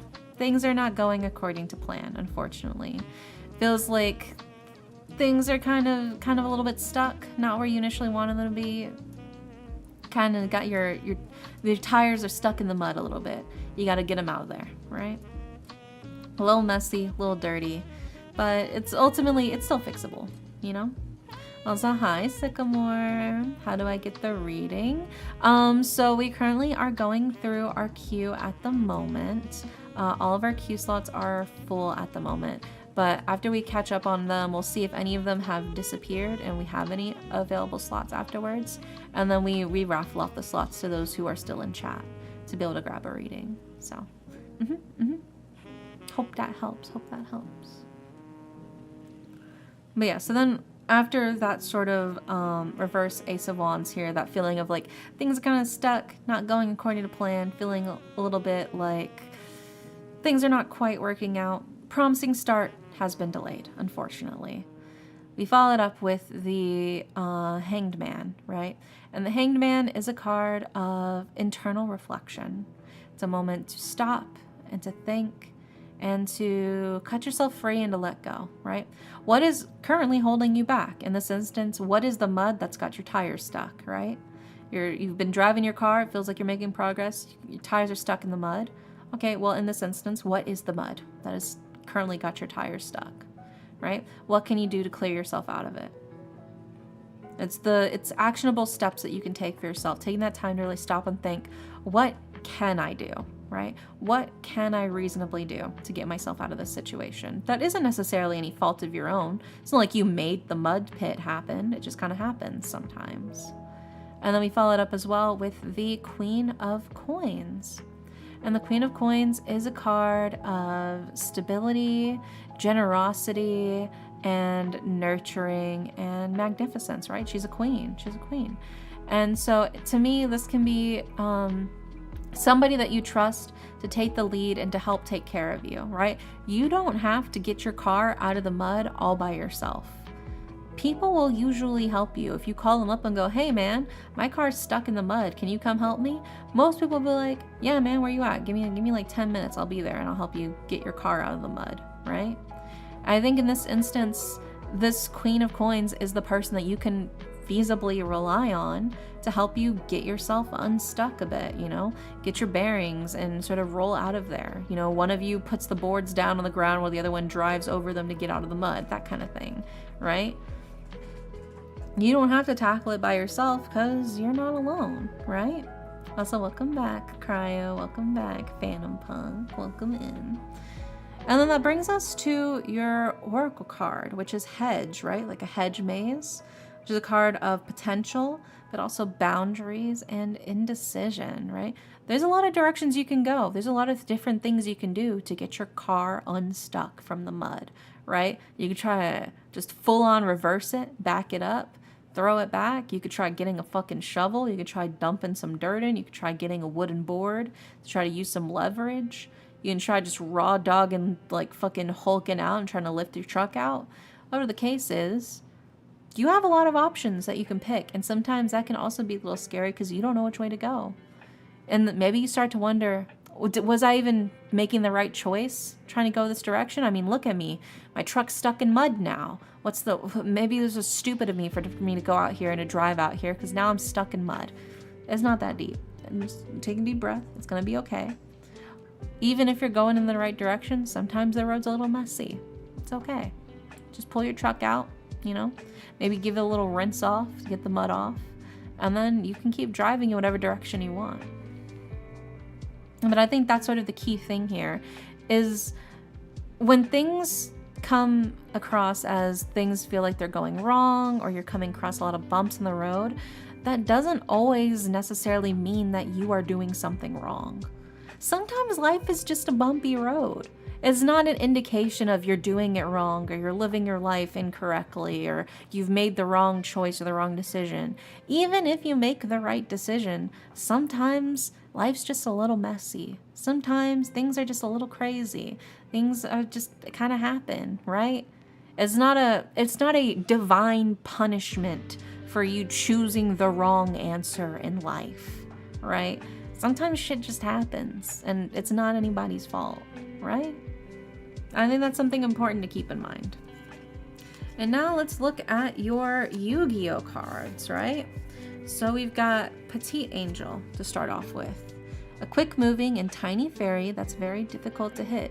You're just trying to do your thing. You're just trying to move forward, and sometimes you just got to keep moving forward. Keep moving quickly, right? They say the best thing to do is to just try to rev it out of there pretty quick to get it unstuck from the mud, depending on how deep it is, right? Sometimes you just got to keep jutting yourself forward.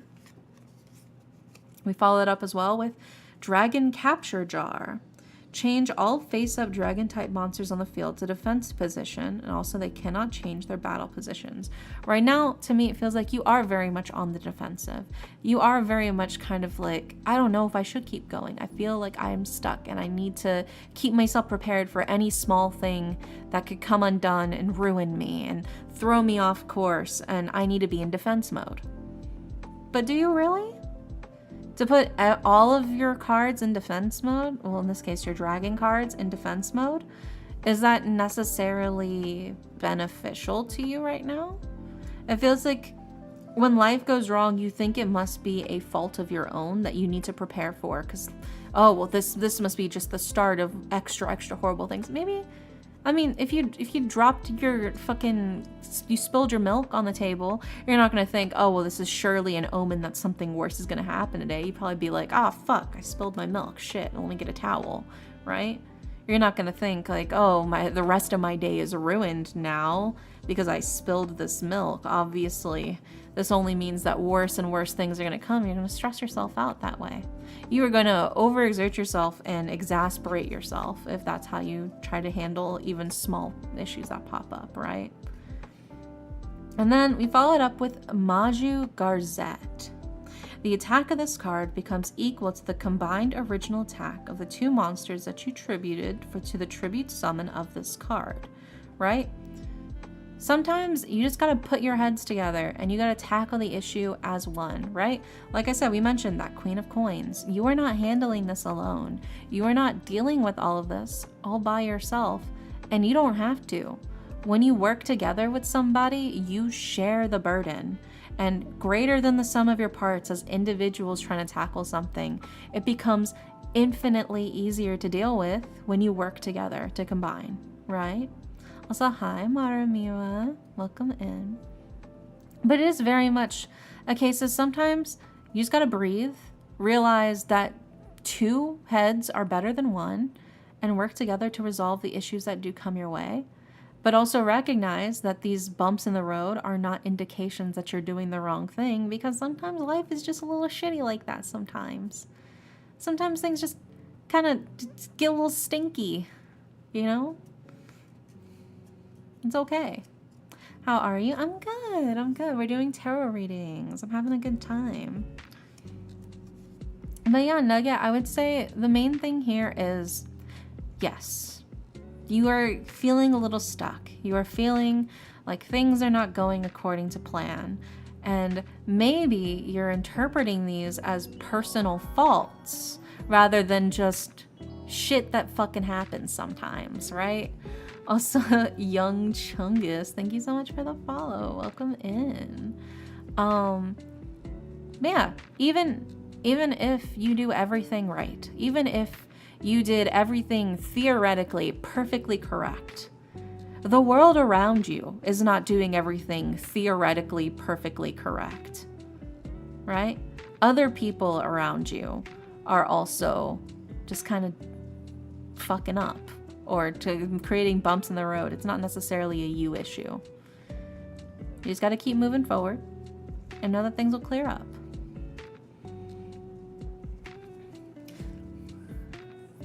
Also, I appreciate the like and sub, Mira. We're currently working through the queue at the moment. So we have a set list of people that we're working through right now. But if we get through it and we have any slots available, we will be raffling off any leftover slots. So there will be a chance for you to grab a reading then towards the end of stream. But we gotta go in order for everybody.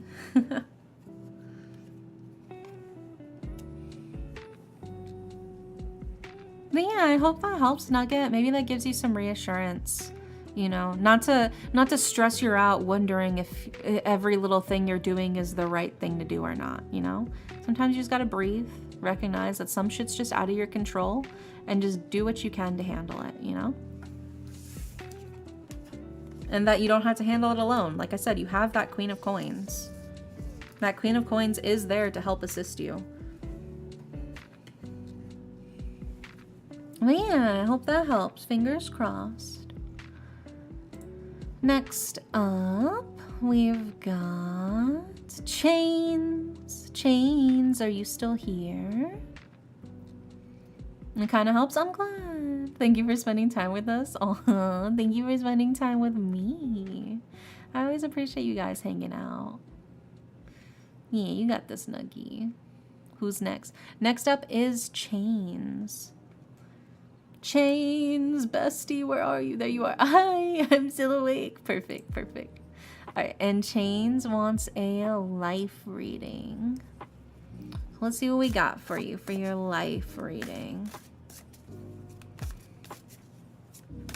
You need eeps? Yeah, go eep. Go relax. Unwind and sleep now. It's okay.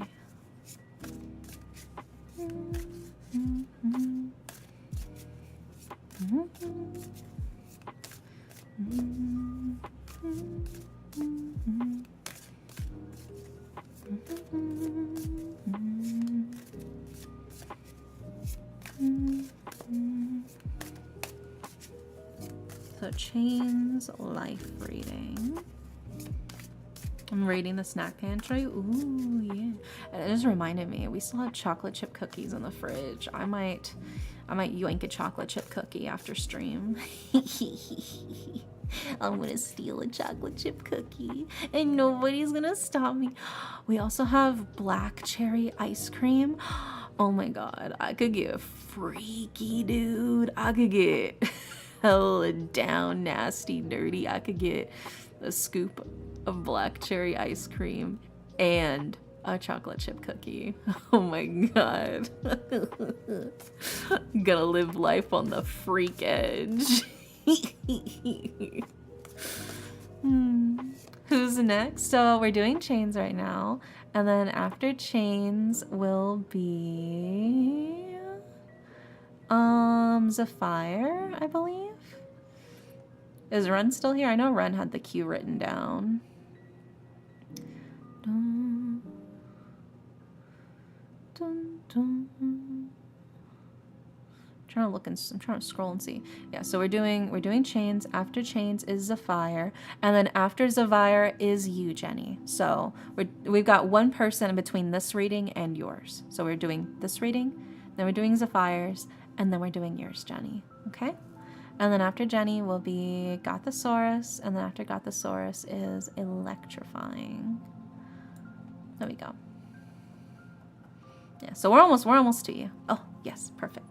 Thank you, thank you.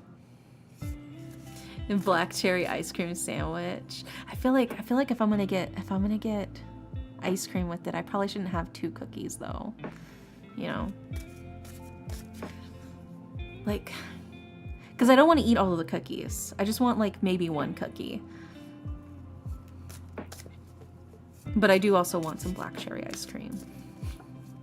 So I'm like, maybe I'll have 1 cookie and the ice cream, and then maybe if I'm feeling extra fucked up or whatever, I'll make some coffee too. Oh my god, like a black cherry ice cream like fucking affogato would kind of go really hard though. Okay, but hear me out. Black cherry ice cream affogato with a chocolate chip cookie on the side. I'm brilliant.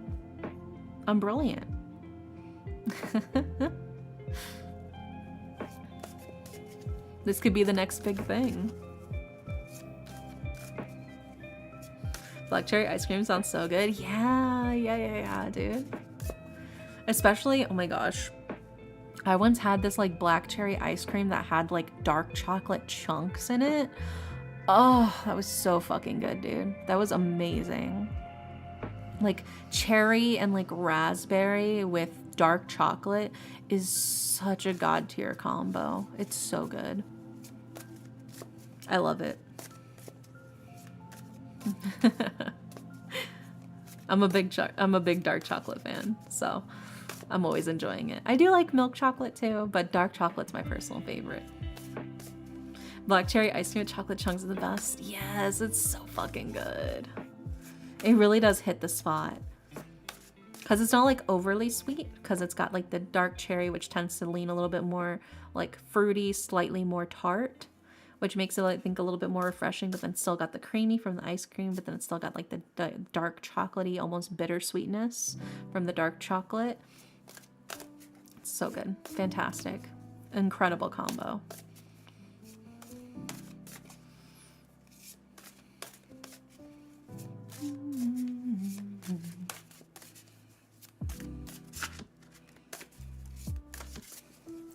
Let's see what we got for you, Chains. Okay. Okay. Let's grab your oracle card.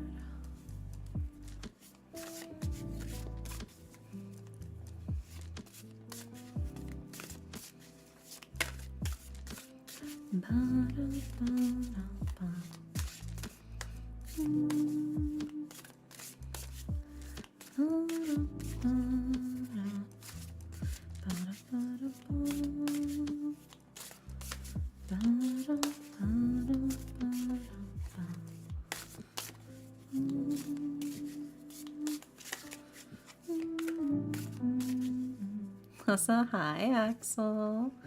Welcome in. I don't know why, but I did have a feeling that this was going to be your oracle card. I felt like you're probably going to pull this one, and I ended up pulling that. Yeah, that completely checks out. I feel like I've got a bigger understanding. Now let's grab your Yu-Gi-Oh card, aka the most important card to your reading, Chains. Yeah, how are you, Axel? How's it going?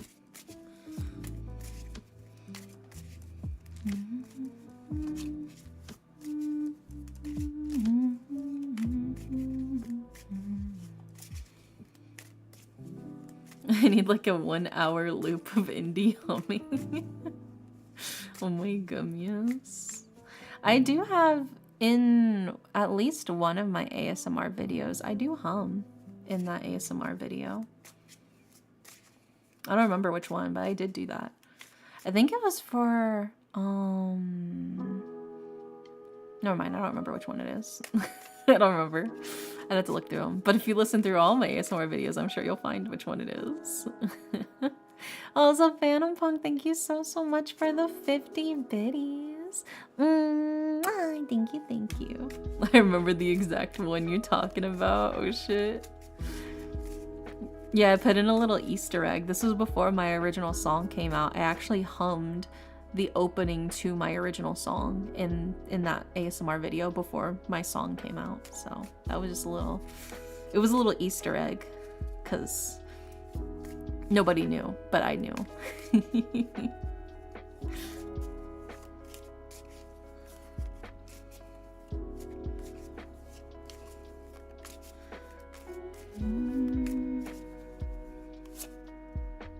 Oh. Yeah. You got a lot going on, huh? Huh, Chains? Feels like a lot of stuff's kind of going kablooey and exploding around you. It feels a bit like. Alright. Let's go ahead and put these up on the screen. And then we'll start breaking them down. Starting with... And then we've got... Life is bad. Yeah, it feels like things are very much just kind of going kablooey. But I think this reading, hopefully this reading will help.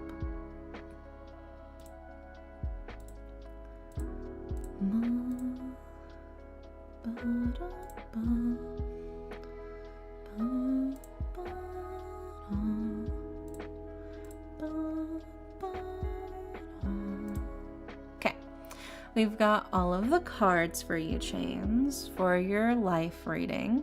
So in order of left to right, we have the Empress, we have the Nine of Cups, and we have the reverse Page of Coins. Then for your Oracle card, we have Cup of Tea. And for your Yu-Gi-Oh card, we have Chaos End. This is the card that makes me feel like things feel very much like they are just exploding around you. It feels like you are running through a minefield. You're like, oh my God. Do you know that gif of like that one character mascot that's like really cute, but it's like booking it running through like a minefield and like there's like explosions happening all around him while he's running through it? I feel like that's you. I feel like that's you right now. You're that character mascot in the costume running through like the fucking open minefield as everything explodes around you. That's what it feels like. But let's go ahead and start breaking this down for you. Starting with the Empress, right? The Empress is a card of sort of taking charge, yes, but also of like creativity.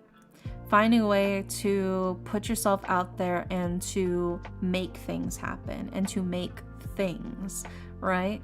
There is this feeling of there is a lot more that maybe you can have control over and that you can create in your life than maybe you realize. But it's also sort of like a reminder of like nurturing and taking care of yourself is what the Empress is all about. It's all about nurturing, gentleness, taking care of yourself in gentle little ways, right? And we'll get to that, but I think that's an important thing to keep in mind here when we come back to that, is this idea of gently sort of nurturing yourself and taking care of yourself. It's okay to baby yourself a little bit, you know? We followed up as well with the Nine of Cups, right? And the Nine of Cups is a card of setting yourself up for future success. You are preparing yourself for the drought by saving your water now, right? It can be tough, but you're focusing on self-reliance. Oh my gosh, you got the ads now too? Okay. We'll pause then, we'll pause. Gives me a chance to drink my water anyways. Oh damn, you really are having bad luck. Hope I'm out of water. I'll have to get more water later. It's fine. I really do be like that sometimes, huh? They don't think it'd be like that, but it really do. Oh, never mind, we good. Welcome back. Welcome back. I was about to say you have really bad luck then, huh? Of course the ads hit right then. But thank you for the sub, Chains. Thank you. Okay, so yeah, we have the Nine of Cups as well. And the Nine of Cups is a card of self-reliance, setting yourself up for future success and setting up your own form of abundance, right? You can think of it as storing water, so when the future drought hits, you'll have plenty of things to go around and you won't have to worry, right? So it can feel like you're not doing much of things right now, but it's because you're sort of preparing yourself for the future. You're setting up the fail-safes in place, so when things inevitably go to shit, you've got your backups, you've got your things that will help take care of you, right? That's what the Nine of Cups is all about. We also followed up with the reverse Page of Coins. And the reverse Page of Coins is also kind of a card of wastefulness and ignorance. So this is, I think, an interesting one here because it feels like, I don't think it's saying that you're wasting things, but to me, it feels like you think you're wasting things. Maybe because you're trying to set all of this stuff up right now, you're trying to set things up for the future. You're like, oh my God, like what is even the point? I feel like I'm just wasting my time trying to do all of this. Like, is this even worth anything? Like, God, I should have just used it now. It feels so stupid that I'm trying to prepare for the future. I should be focusing on the now, which Sure, yeah, focusing on the present is in some ways just as important as focusing on the future. But I don't think what you're doing right now is necessarily a waste of time. I don't think you're necessarily being wasteful or ignorant. But it feels to me like you are kind of beating yourself up, maybe more than necessary. It feels to me a little bit like you are kind of getting inside your own head a little bit with a lot of this stuff. You're like, is this even worth it? It's kind of, again, like this feeling of like, is this even worth it? Am I just being stupid trying to do this? It feels kind of pointless. Like maybe I'm doing all of this for nothing and maybe I should just give up. I don't think that's necessarily the case. I think you're kind of beating yourself a little too hard on this. I think you're trying your best with what you have. And I think coming in again with that sort of Empress card, I think you need to be more gentle with yourself. I think you need to treat yourself a little bit more carefully. You gotta baby yourself a little bit. It's okay. Even if you're grown, you gotta baby yourself just a little bit. It's good for your heart, good for your soul to just treat yourself very gently. Like if there was like a 5-year-old version of you standing right in front of you, are you really gonna like beat the shit out of them? No, you're gonna treat them kindly. You're gonna treat them in the way that you wish you were treated when you were right now, right? And sometimes you need a hug, and sometimes you need ice cream, and sometimes you need to just play video games for like an hour, whatever the case. Maybe you need cake for dinner, whatever the case is. Indulge your little inner child a little bit more. Treat yourself more carefully, nurture yourself. But also in that same vein of nurturing, you gotta parent yourself a bit too and be like, no, we gotta make sure we eat our veggies. We gotta brush our teeth first, and then we can watch our favorite cartoon, right? We gotta wash the dishes, but then we can have a snack afterwards. It's balanced. I think you gotta carrot and the stick yourself a little bit. Sometimes you gotta talk to yourself like you're talking to a toddler version of yourself in your brain to convince yourself to do those things. But I don't think any of the things you're doing are necessarily a waste.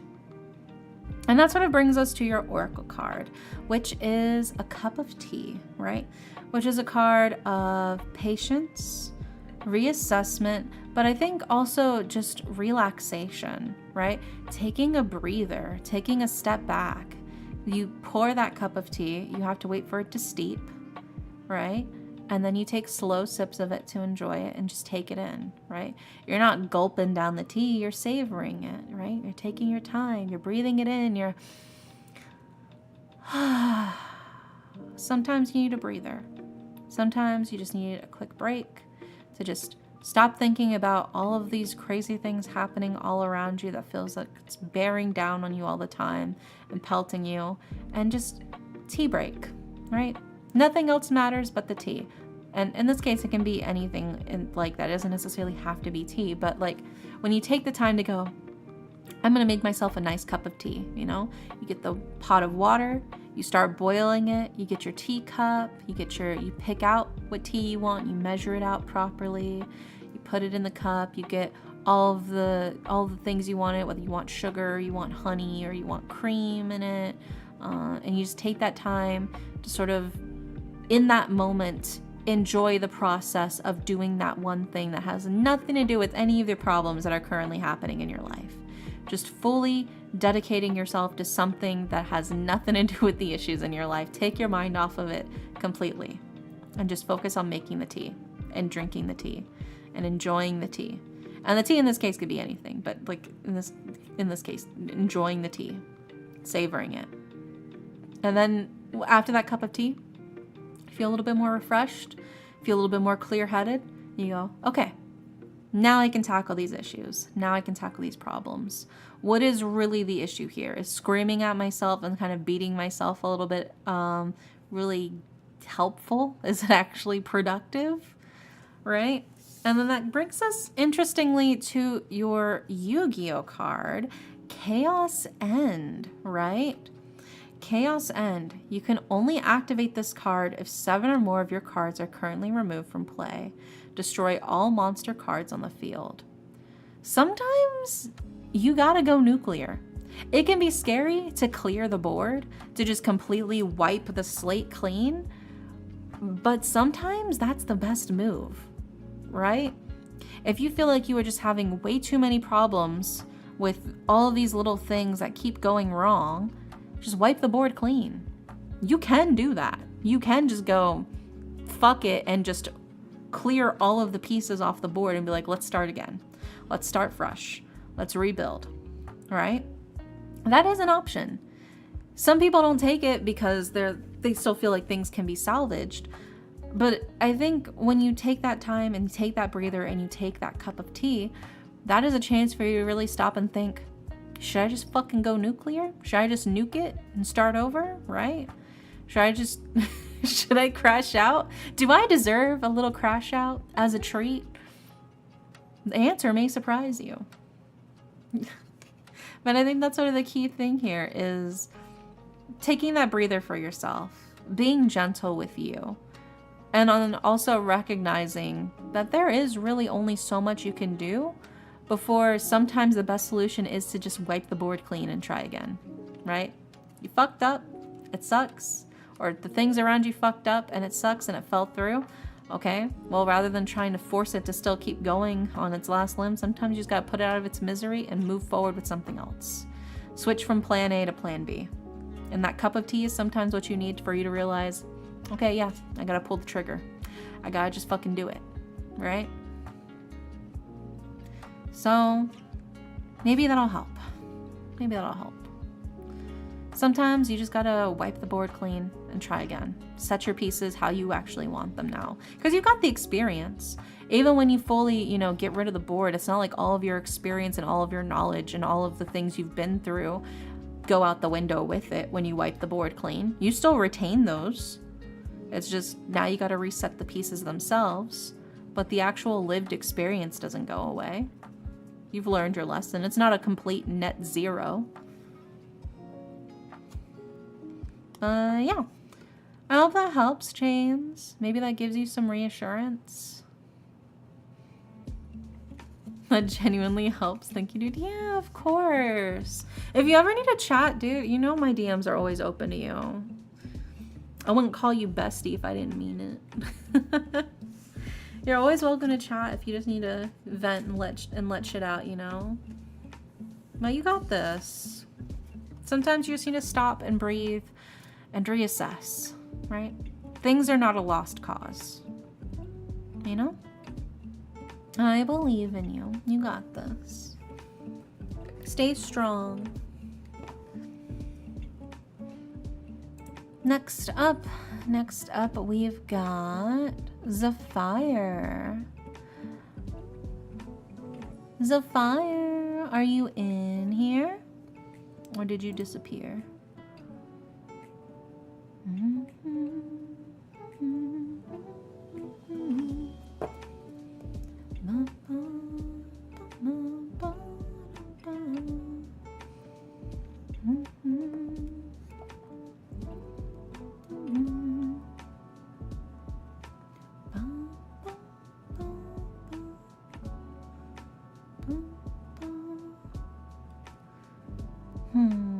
I think Zephyr may have disappeared. So we will skip Zephyr for now. And next up is Jenny. Jenny, are you here, Jenny?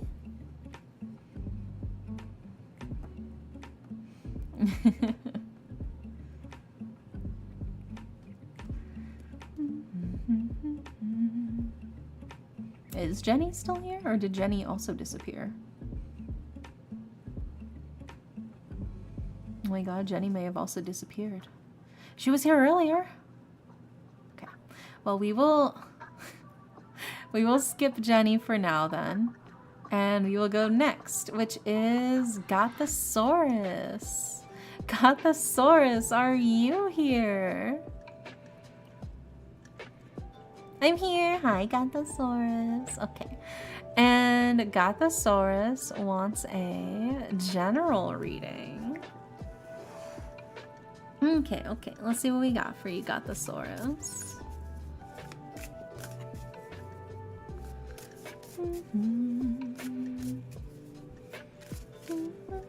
Yeah, Yeah, maybe they also went to get lunch. Yeah, I know Jenny also, it is like around lunchtime for her, so she probably went to go get some lunch.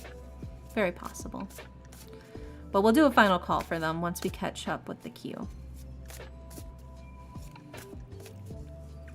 Yes, thank you, Leonix, for keeping the queue up to date.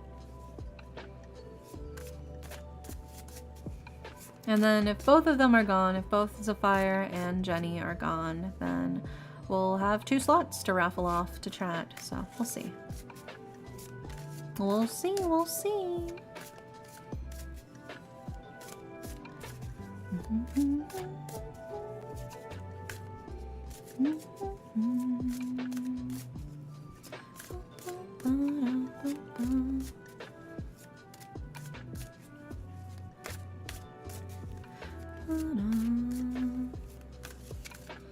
What's the number you're thinking of for the raffle? 6? Why would I tell you what the number is I'm thinking of for the raffle?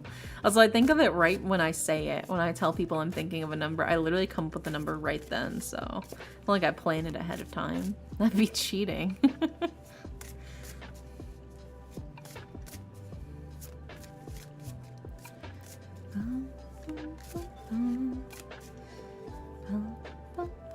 It's because I'm guessing. It's not time to guess yet. Silly. Oh my gosh. Marsh summoning another little fella to join the ranks of little fellas on the screen. They're invading. They're taking over. They cannot be stopped. Oh my gosh, the good luck spell. Alright, let me pull these cards first. Forgot the source, and then we'll do the good luck spell for you. Since the cards have spoken, I'm finna pull for Skirk. Yeah, I believe in you. I hope she'll come home early. I hope you win your 50-50. Is this a subliminal way to get Indy to think of the number 6 when he does do the raffle numbers? Yeah, I believe in you, Marsh. But see now, Leon, it's either gonna be that I'm definitely gonna pick 6 because you said it, or I'm definitely not going to pick 6 because you said it, so. It's one or the other. Could be either. We'll find out. True. Schrodinger's 6, yeah.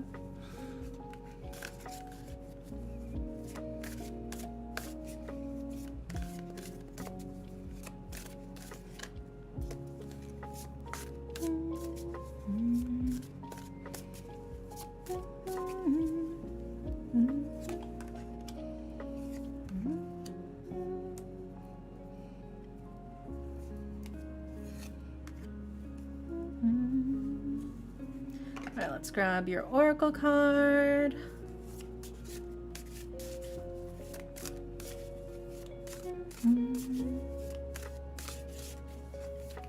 To 6 or not to 6? That is the question. Yeah, whether to nobler to 6 or I don't know the rest of the speech. That's all I got.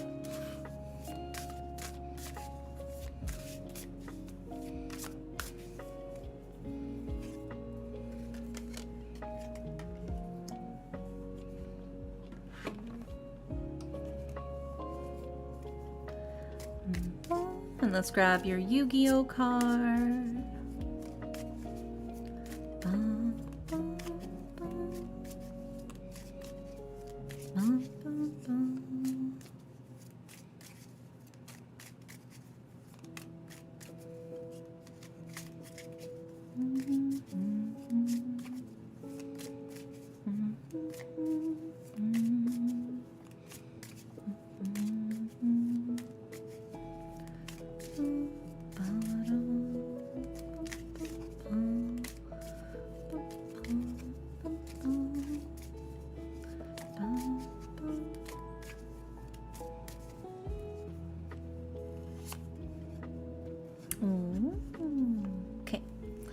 We got all the cards. Now let me read that good luck spell for you, Marsh. Where is it?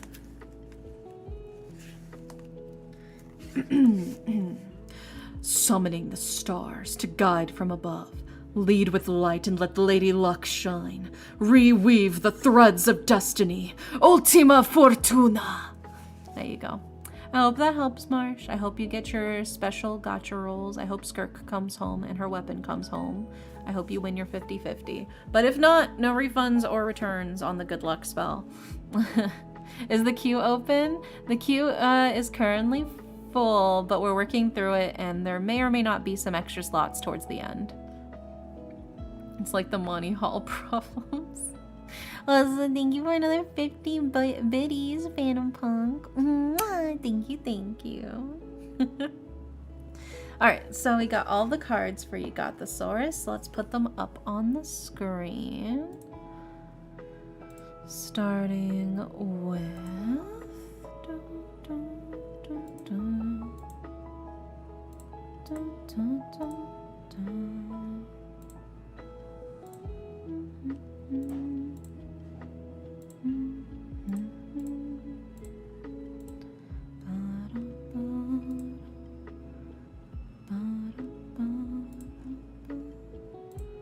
There we go. All right. We've got all of the cards. We've got the Saurus. In order of left to right, we've got the Chariot. We've got the reverse Three of Swords and the reverse Justice card. And then for your Oracle card, we have Preserves, like fruit preserves. And then for your Yu-Gi-Oh card, we have Dark Magician. So let's go ahead and start breaking this down for you, starting with the Chariot. The Chariot is the victory chariot, right?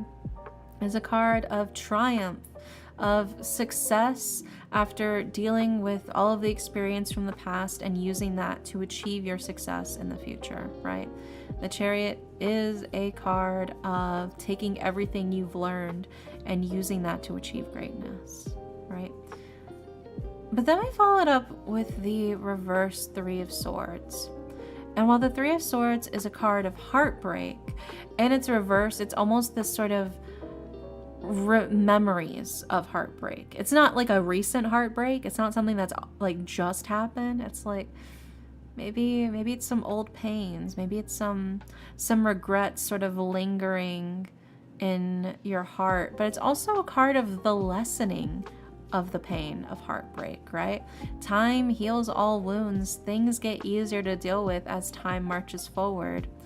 But it does feel like maybe something's been on your mind lately. A previous heartbreak of yours is sort of starting to come back up to the surface, and you're wondering, like, could things have been different if I just did this? Or if only I had done that, maybe things could have been different that way. It's in the past. It's in the past. It sucks. It does suck. And they're very common to wish that you could go back and change things. But we don't have time machines, you know? I think it's fine to reminisce on the beautiful memories of the past and to appreciate the happy moments that you've spent with somebody before, even if it didn't work out. But also to remember that it's probably for the best that you're no longer in that relationship. There was a reason that relationship did not last, right? And I think that's something to also keep in mind is there's a reason that relationship didn't last. It's okay to be like, yeah, we made some beautiful memories together. But it's just that. They're just memories. That you don't need to stress about what could have been in the future had things not come. It's not helpful. It's not helpful, right? I think don't let your desire and your rose-tinted glasses of the past cloud your view of what could be in the future, right? I think that's the most important thing. And then we also followed up with the reverse Justice card, which is kind of like things are not quite how they should be. It feels very much like recklessly sort of pursuing something as a mean to justify the means of doing something to get it, right? You're like, it doesn't matter how things happen as long as it happens. It kind of matters how things happen, right? That is a bit of a, you can't just ignore your current actions in pursuit of the future you desire, right? The steps you take now are just as important as the future you want to make happen later, right? And I think that is sort of the key thing here is you got to focus on the future. You got to focus on what you have in the future. Feels like the past is kind of gnawing at you. It's like, hey, don't you remember all of these sweet, sweet memories from back then? Don't you want to indulge and think about how things could have been if you had done this specific thing way back then? But you don't know that it would have worked out that way. You don't know how things would have actually turned out had you done this or that instead of whatever you did before in the past, because you didn't. You didn't do that though. And so there's no real point in like creating these narratives to punish yourself for not having that life that you've now imagined that you could have had you only done this, or had things only gone this way, and had you only done that. But you didn't. It didn't do that. It didn't go that way. And it's only going to hurt your future self if you dwell too much on the past of what could have been and how things could have happened, right? You gotta focus on what can happen. What could you do now and to prepare for the future, right? What can you do? Right? We're living in the present and we're looking forward to the future. Right? And that feels especially so because we have preserves for your oracle card, right? Preserves, like fruit preserves, is a card of security and forethought and also thriftiness, right? Things did not happen according to what you wish did in the past. Things happened how they happened. And you got to work with what you got, right? You've only got certain ingredients in the pantry. And you're like, man, I really wish I could have a lobster and steak and some mashed potatoes with like truffle on top. But you don't got lobster and steak and mashed potatoes with truffle in the pantry. You got, I don't know, potatoes, some like chicken patties and some like burger buns. Okay, well, let's make a fried chicken sandwich and some french fries. It's not a steak and lobster and truffle mac and truffle mashed potatoes, but it's what you got in the pantry. I think you just got to stop and look at what's actually in your pantry and plan for that, you know? Of course, you want to have the super fancy nice meal, but you don't got those ingredients in your pantry. And that's okay. Maybe you can reminisce on the steak and lobster that you had before in your life when you did have those in your pantry, right? But you don't got them now. It's okay. But you got to focus on what you actually have now. Otherwise, those ingredients that you currently have in the pantry are going to go bad. You got to cook with what you got, right? Otherwise, they're going to expire and then you're not going to have anything, right? You can still think about, man, that was such a good steak I had like 5 years ago at that one restaurant. You can still think, man, that was a wonderful steak. But you can't go and think, oh man, if only I had bought, that steak and put it in the freezer for me to enjoy now. Well, you didn't. You didn't do that. Unfortunately, you don't got no steak in the freezer to thaw out. It is what it is. You just got to work with what you got, right? It's okay to be like, man, that was such a good steak. I hope I eat another wonderful steak like that in the future. That's okay. That's healthy. That's good. Yeah, maybe I can see what I can do to book a reservation so I can go back to that steakhouse and buy another steak in the future. That's good. I like that. That's a good way to think about it. But not, oh man, if only I had married the chef of that steakhouse and we lived together and then they cooked me a steak every day. That could have been my life had I only seduced and married the chef at that restaurant, 5 years ago when I first went there and ate that steak. Then maybe we'd be living together in a little cottage in a flower field and they cook me, that steak every day. That's not helpful. That's not helpful. It didn't happen. It's okay. Plus a years old freezer steak would be way worse. I lost the plot of that metaphor. Hopefully that helps hopefully that helps explain, You gotta work with what you got. It's okay to enjoy the memories of the past, but you can't let the past control your current you and your future, right? You didn't marry the owner chef of the lobster steakhouse. and you don't have lobster and steak in your pantry. But you're gonna make a mean-ass chicken sandwich if you put your heart into it, right?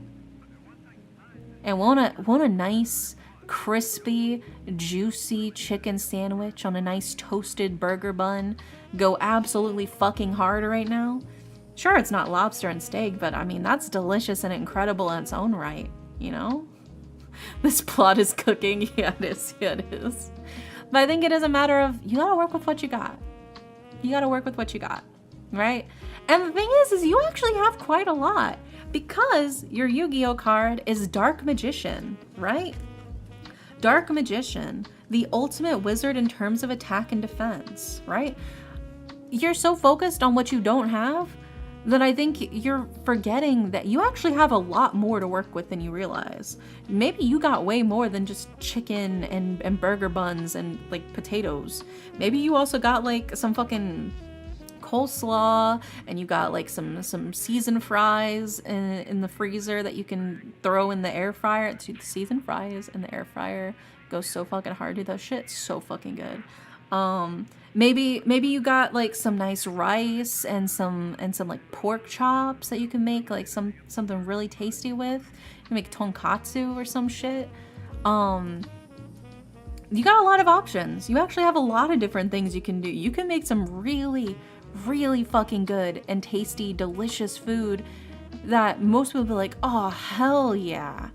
But you're so focused on that steak and lobster that you're forgetting that you got all this other incredible stuff in your pantry, right?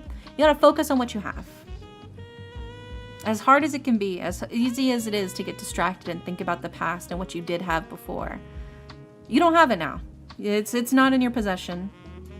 You gotta focus on what is actually in your possession, what you actually can work with. You rummage through the fridge, you rummage through the freezer, you look through the pantry, and you start brainstorming what you can do and what you can make based off of that, you know? And sometimes you can't seduce the steakhouse chef, but there could still be a patisserie in your future who'd make you cake. Exactly. Bottom line, you must seize the means of production to have steak every day. That was just a metaphor, you guys. I didn't mean you actually need to go out there and seduce the steakhouse owner chef in order to get steak. It was a metaphor, you guys. It's a metaphor. You're taking things a little too literally. I mean, unless there's any owners / chef owners of a steakhouse near me who's interested in a sleep magician to have on their arm, I mean, I'm sure we could arrange something. But I hope that helps. I hope that helps, Gothosaurus. I think you've got a lot more stuff that you have at your disposal than you realize, but you're so focused on the things that you don't have that I think you're missing out, right? You're missing out on all of the wonderful things that you can do and that you can make because you're so focused on the things that maybe you had before that you don't anymore, or the things you wish you had, right? You got a lot more stuff in your toolkit. Work with what you got. Work with what you got, and I think you'd be surprised at what you can make happen, you know? But yeah, I hope that helps, Gothosaurus. Fingers crossed.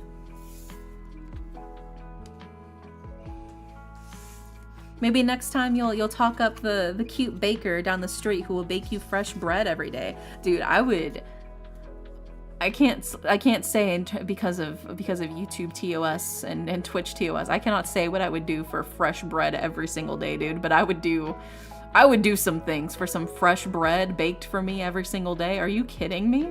Are you kidding me? I would...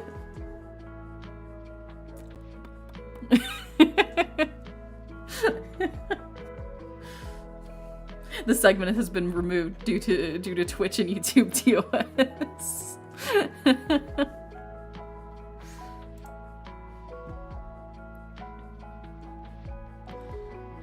Okay.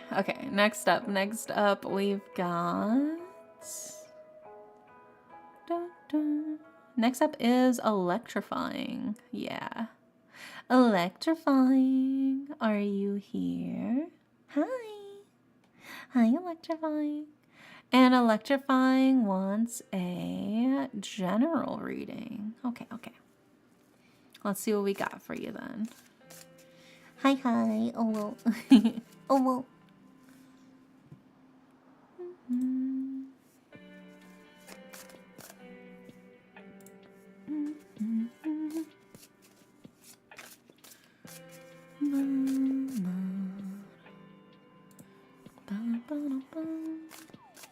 Lay it on me, coach. Yeah, I got you. I got you. Let's see what we got for your general reading.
Okay. And now let's grab your oracle card.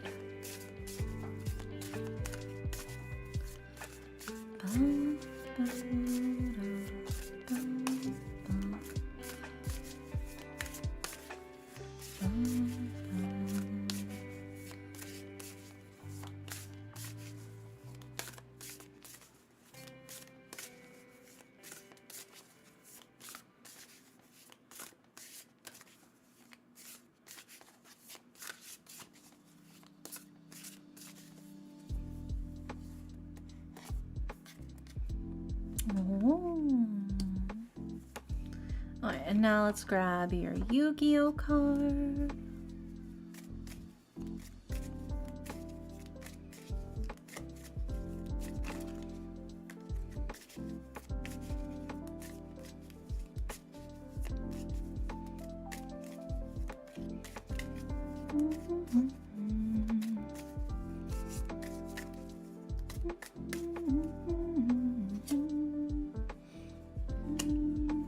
Okay, now let's put them up on the screen for you. Electrifying, starting with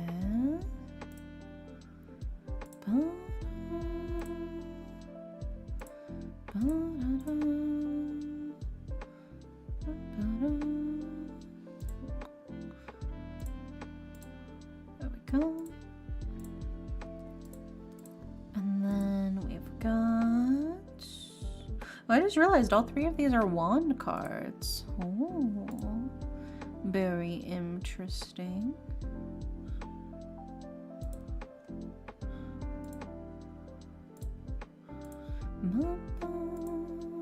So very fiery, very passionate.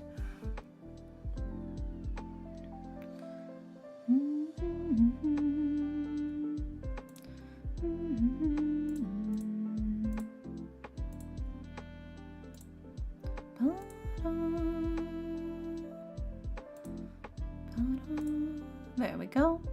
Okay. We've got all of the cards for you, Electrifying, for your general reading. In order of left to right, we have the Three of Wands, we have the reverse Eight of Wands, and we have the reverse Four of Wands. And then for your Oracle card, we have Snow. And then for your Yu-Gi-Oh card, we have Blue Eyes White Dragon. So let's go ahead and start breaking this down for you, starting with the Three of Wands, right? The Three of Wands is a card of sometimes you need help, and that's okay. It is okay to not only ask for other people's help, but to also just accept other people's help when they offer it, you know? Don't get caught in the trap of pride, of trying to do everything all on your own to prove a point that, oh, I can handle this all by myself. It is okay to just take the help. If somebody's offering their hand to you, it is okay to just be like, yeah, man, I appreciate it. That'd be really helpful, actually. Because, I mean, you got to think about it from your perspective, too. When you're offering to help somebody, you're not actually thinking like, oh, God, I really hope they don't actually say that they want me to help. God, that'd be so fucking annoying if they actually said yes when I offer them to help. You're not thinking that. You're not thinking that. You're like, hey, man, I just really want to help them. I care about them. I want to help them. I want to make things easier for them. People are thinking the exact same thing when they're offering to help you, right? If you offered help to somebody and they go, hey, man, I really appreciate that. That'd actually be really helpful. That actually means a lot to me, man. You'd be like, hell yeah, I'm being helpful. Hell yeah, I'm doing something good. I'm helping somebody I care about. That's what you're thinking. You're not thinking, oh my God, this idiot can't even do it without me. You're not thinking that. Why do you think other people are thinking that about you, right? You don't have to do it alone. It is okay to accept help, right? We also followed up with the reverse 8 of Wands, which is a card of, again, feeling like you're kind of being attacked from all sides. You've got a lot of stuff going on all around. Maybe plans feel like they're falling through. You got a lot going on. There is a lot of stuff on your plate. It can feel really exhausting and really overwhelming. Again, take the help when it's offered, right? You don't have to stress too much. I think you just gotta trust that you got people who want to help clear away some of the vines, some of those thorny vines, to help make it easier for you. And then we kind of have this reverse 4 of Wands, which is a card of things are currently holding up. You are swimming. Well, I wouldn't say swimming. You're more like you're treading water. You're floating. You're barely managing to keep your head afloat. You are doing it though on your own. Yeah, you are managing. But you also know that like you're barely scraping through, right? It is an imperfect peace.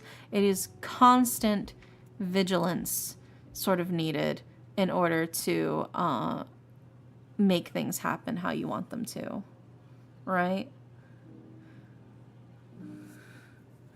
And I think that's sort of the key thing here is you're kind of just barely scraping by on your own. It is okay to just realize that you don't have to just barely scrape by on your own.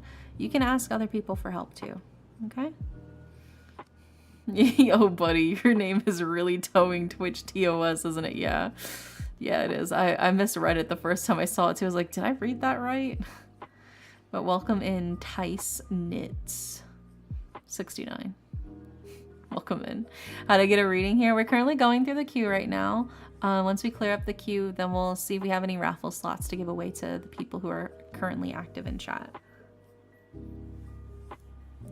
But yeah, so I think there is that sort of feeling of, you know, sure, you can manage right now. You are managing right now. You are scraping by.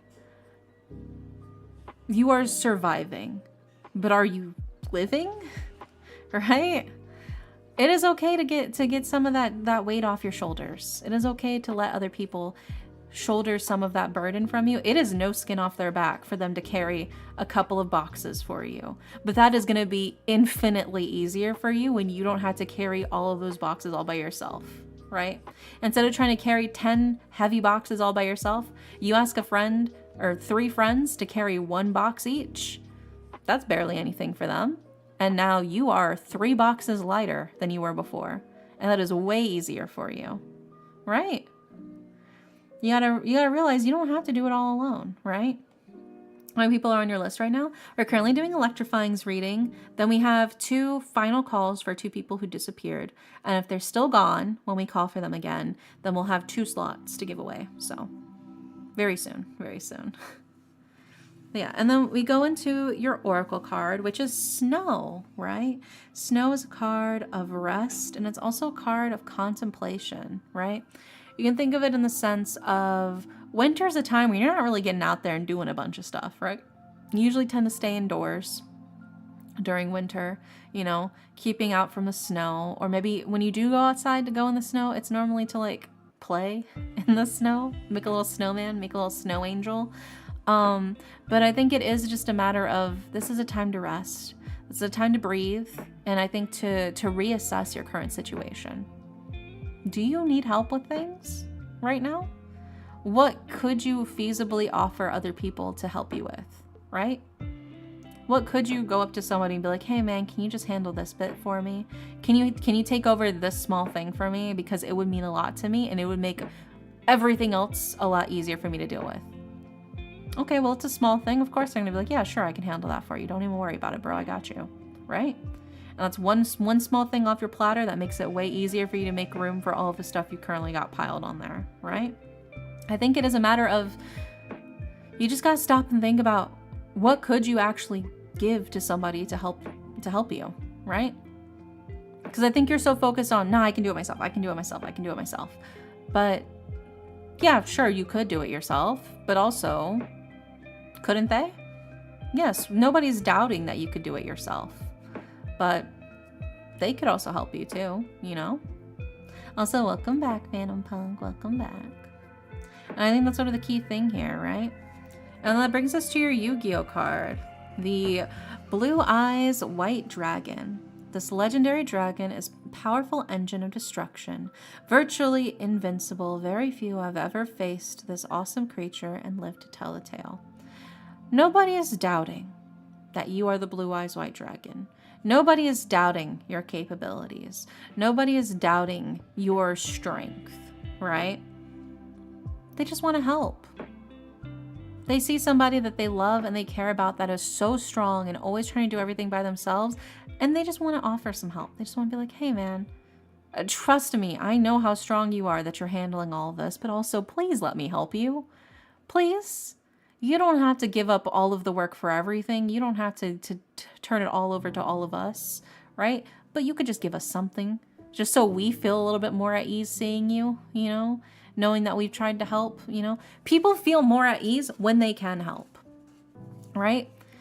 When you just simply accept somebody's help and give them something small to do, they're a lot more happy than if you tell them, oh, no, thanks, man. I can do it on my own. I can handle it. If they're offering you, if they're asking, they would legitimately feel better if you gave them even just something small to do, to help, right? Because it's in their nature. They wouldn't have asked if they could help if they didn't want to help. And in a way, you're helping them by letting them help you.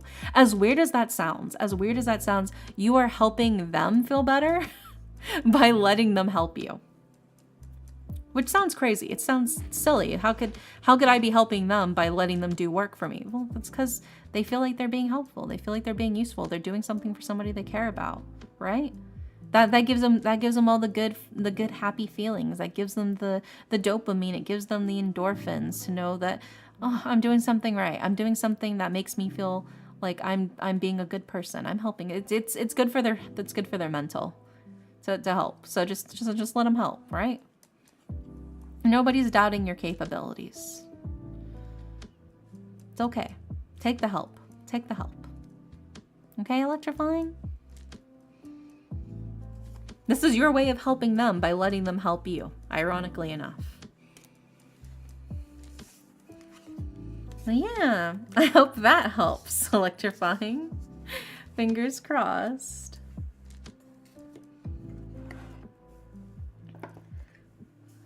I believe in you. Yeah. You got this. You got this. All right, let's do final call for Zephyr. So, Zephyr, if you're in here, speak now or forever hold your peace. Otherwise, I'm going to raffle off your slot to somebody else. So, Zephyr, are you here, Zephyr?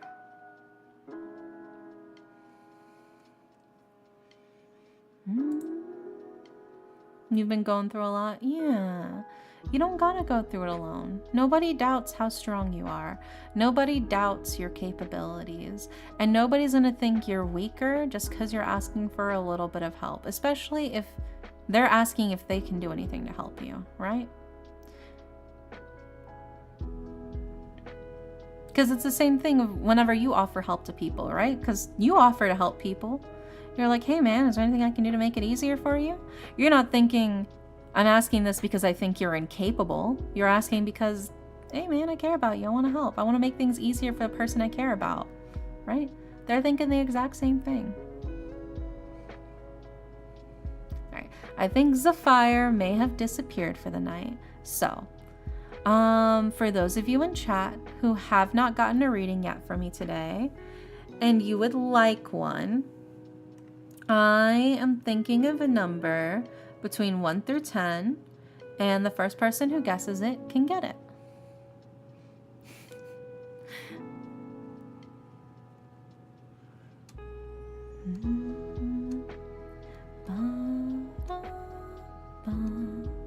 I believe in you guys. You can do it. I believe in you. One of you has to eventually get it. I believe.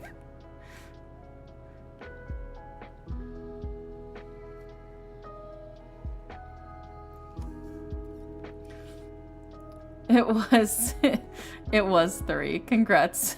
Congrats, Leonix. You managed to snag it. It was 3. It took a while, but y'all eventually got it. Alright, and then we'll have another potential raffle slot after this. So for those of you who missed it this time, you'll still have another chance. You'll still have another fighting chance. There'll still be another fighting chance. Don't worry. So what would you like for your reading, Leonix?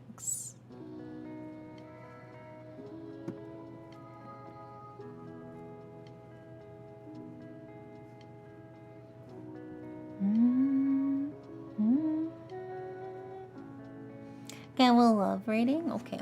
Let's see what we got for you then, for your love reading.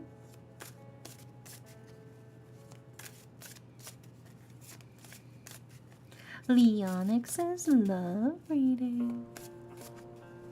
Have you watched the Batman The Dark Knight Returns animated movies?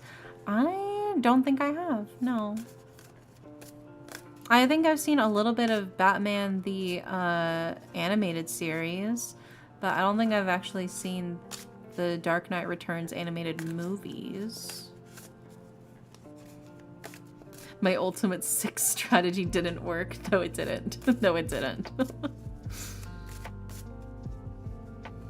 He ran the ones with Superman. Oh. Yeah, I haven't really consumed too much DC content. Like, I've definitely consumed some DC content, but not that much. I've definitely seen more Marvel stuff than I have DC.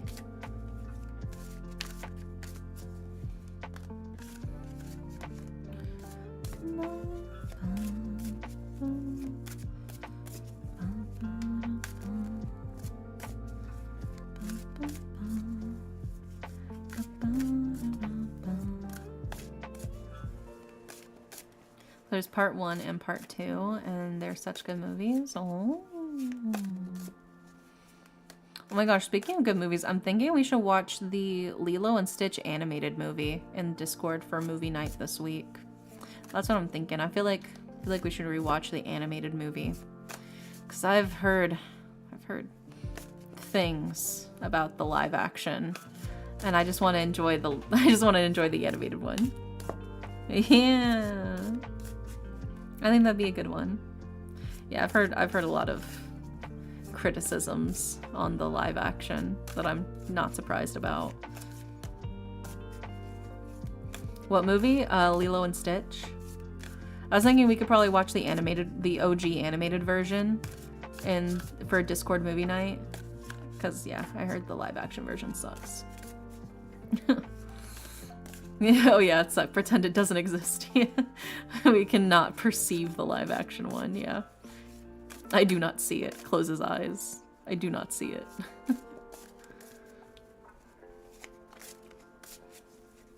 Yeah, it's got a lot going on in it from what I've heard. But I'm not about to spend money to go to theaters to watch it. I don't want to give them my money, especially if it's that bad.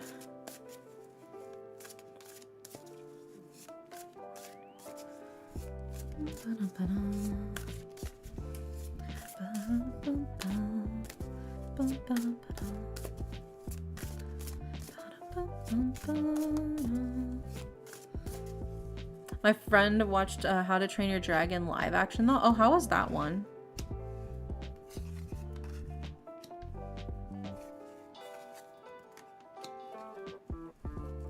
Because I did see that one too.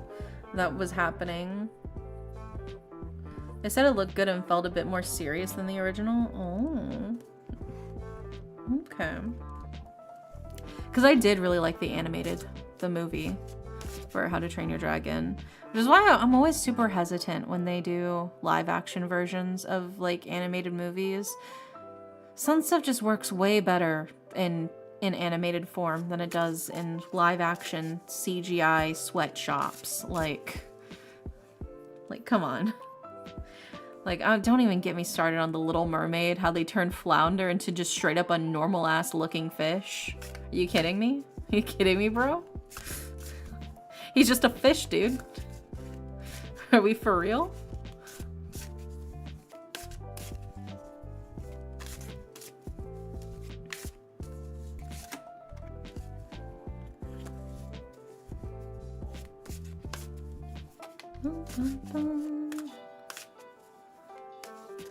Apparently that one was a massive success though. The people loved the live action Little Mermaid. All the normies loved it.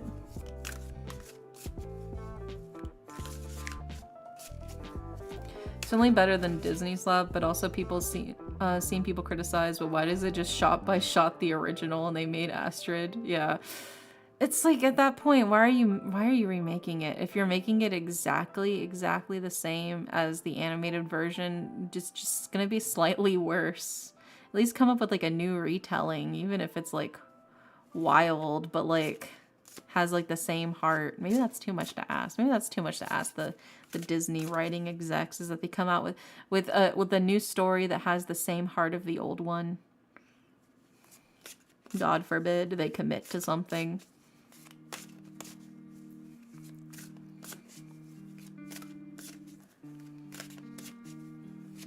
I was like, at that point, if you're just recreating it, why not just watch the original?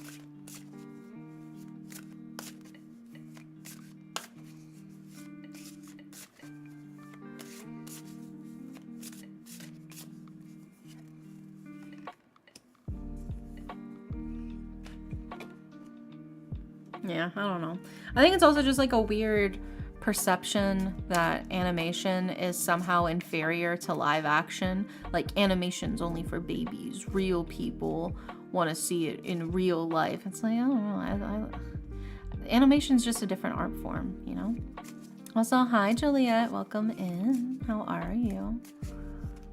It just feels like such a shame that people really do see animation as like this sort of inferior art form that people only let children watch, even though it's such a beautiful art form, you know?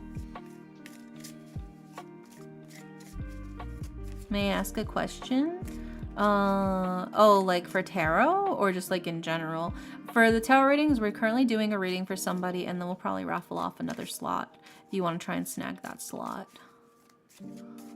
But if you just want to ask a question, just like out of curiosity or something, I can do my best to answer.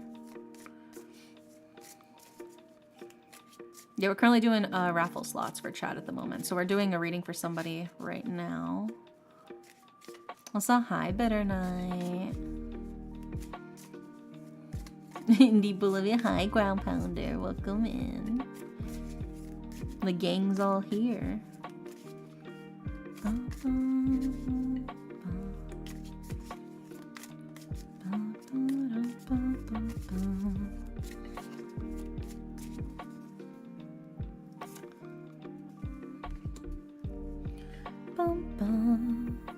Alright, and then let me pull up the definition for this Yu-Gi-Oh card.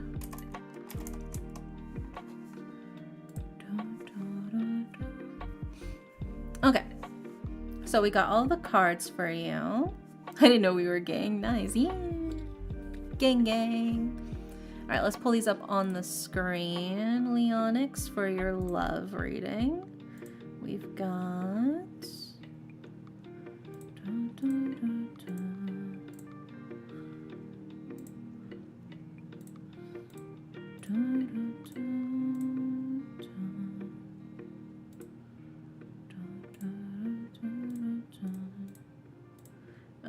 last card is...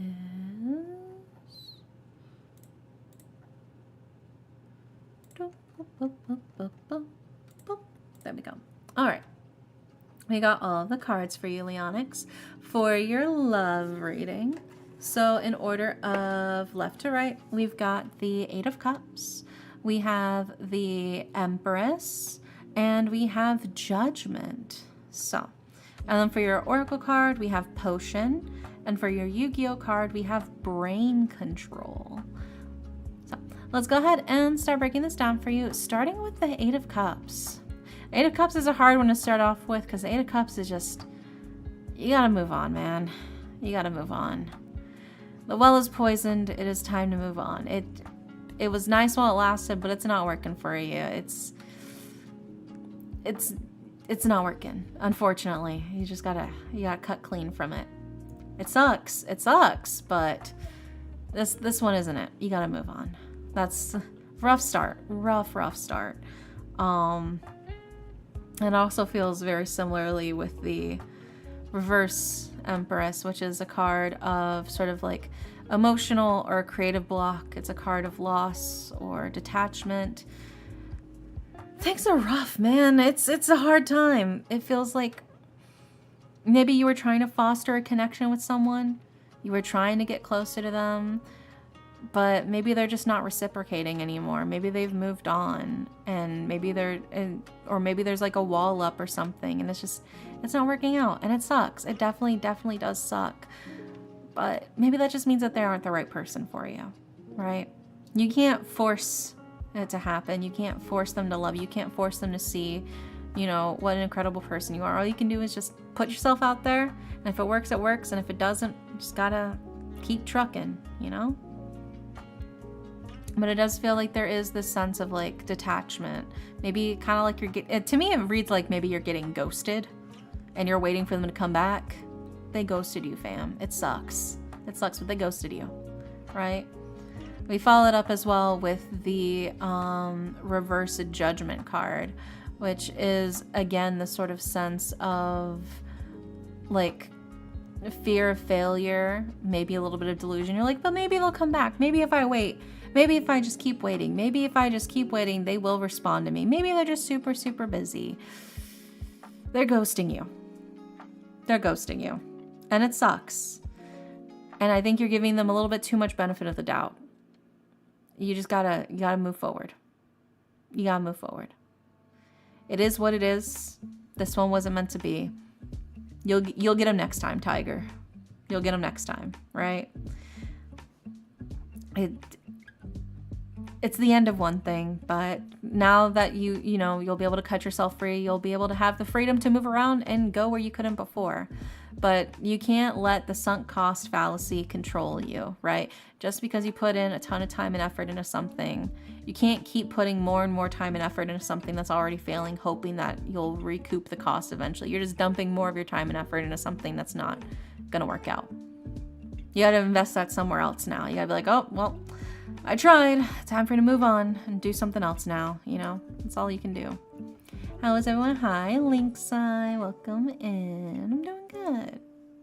And that brings us to your Oracle card, right, Leonix? Your Oracle card is Potion, which is a card of invigoration, but also empowerment, right? And I think in terms of, especially in the sense of like if you're getting ghosted, you probably feel like, well, what did I do? What did I do wrong that they don't want to respond to me or they don't want to talk to me anymore? It's not necessarily your fault, right? I think you got to have more confidence and realize that sometimes things just don't work out and it's not a you issue. It's not a you problem. You gotta have, I think, the more confidence and recognition in your own abilities to realize that you don't deserve to just be ghosted and left on red waiting for them to come back to you, right? You deserve somebody who's gonna be there and face you front on and full charge and going in the direction that you wanna go in, right? It can suck to feel like, God, like they don't even wanna like call me back. They don't wanna text me back. It sucks, but it's not a you issue. Honestly, it's a them issue when people ghost. Usually it's a variety of things. Could be that they're just not ready for commitment, or they don't like confrontation, or whatever the case is. But it's not necessarily a you problem, and I think you just got to realize, you know, sometimes shit just doesn't work out, and that's okay. You just got to move forward. Move forward, aim for the next one, and hope that the next one's better. It sucks, but it is what it is, right? You just got to have that courage and trust in yourself and your own abilities and who you are, right? And then that brings us to your Yu-Gi-Oh card, which is Brain Control. Pay 800 LP and then target one face-up monster your opponent controls that can be normal, summon, and set, and take control of that target until the end phase. In a weird way, I feel like this is saying that you can't control, you know, what other people are thinking. You can't make them fall in love with you. You can't make them realize what a catch you are, right? All you can do is just keep moving forward. And it's their loss, right? Brain control. So silly. Also, hi, Conocito. I think that is the key thing. You're like, I wish I could just pick their brain and understand why, so I could show them that I'm in this, like, I can be an amazing partner, that I can do so many wonderful things for them, that I could be there for them. And, you know, sometimes it's just, you can't tell them to see who you are and see how amazing you are, and to love you. It sucks. Sometimes you want to just like grab them by the brain and be like, look at me, look at how amazing I am, don't you love me? But you can't. It's okay. It's okay. You'll find somebody who will see you for that without needing to use the brain control, right? Also, I have a question. I do tarot myself and was wondering why sometimes other readers get different answers than when I pull cards. Is it because my energy is affecting my reading? I think it's also when you're reading, you all also have your own bias towards your own reading for yourself, right? I think it's very easy to sort of get in your own head about your own translation of things and your own interpretation. And so hearing other readers is an outside perspective that's unaffected by the bias of yourself and your own life. So it could be telling you something that maybe you didn't want to hear, even subconsciously. And that's why you're kind of like, I don't want to interpret it that way. Even if you're not outwardly saying, I don't want to interpret it that way, it could be that you're subconsciously kind of like, I don't want to read into it like that. I don't want to view it like this. That could be a thing, because tarot is a whole thing about like introspection and taking the time to really stop and think. So it could be if you're getting different readings from other people than what you get for yourself, it could be that those other readings are kind of like the take that maybe you don't want to necessarily hear, because sometimes the truth can be really hard and you want to believe that things are going in a certain direction. And you're like, maybe if I just get the reassurance from the cards, and sometimes the cards are like, no, you got to do it like this. And you're like, but I just really want to hear what I want to hear. Can sometimes affect it. That's why it's really hard, I think, for a lot of people to do readings for themselves. It's not just you. I think a lot of people struggle to do tarot readings for themselves because of that same sort of like internal bias of, this isn't what I necessarily want to hear though, kind of thing. That sort of gets to them when they're doing the reading for themselves. But yeah, I hope that helps, Leonix. Fingers crossed. Sometimes you just gotta move forward, you know? You just gotta move forward. It sucks that it didn't work out this time, but it is not the end. It is not the end. I believe in you. You'll get them next time, Tiger. Alright, we got final call for Jenny. Jenny, are you here? Otherwise, we're gonna give away your reading. Speak now, Jenny, or forever hold your peace.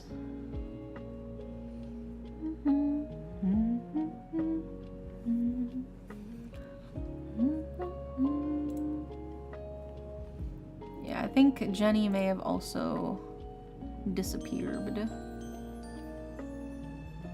Also, Anon, thank you so much for the gift sub, Anon, to Asterisk. Thank you, thank you. Yeah, I think Jenny may have disappeared, so we're going to give away her reading slot, unfortunately. So for those of you in chat who have not gotten a reading yet from me today, and you would like one, I am thinking of a number between 1 through 10, and the first person to guess the number can yoink the reading.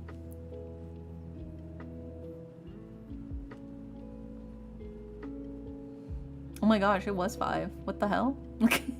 What the helly? It was 5. It was 5. You got it. You got it. What would you like for your reading, Bitter Night? Also, Diablos, thank you for the follow. Welcome in.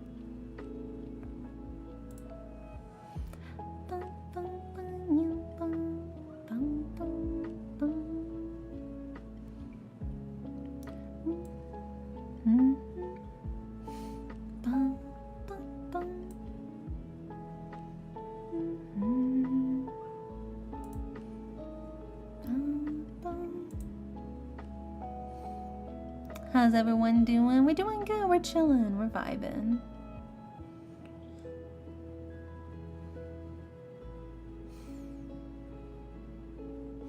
Oh, will Jeremy respond to my messages? Oh, we can't really do strict yes or no, but we'll see how your relationship looks with Jeremy, if that's okay. Also, jump scare because we have somebody named Jeremy in chat. Oh my god, what if it was the same Jeremy? That'd be crazy.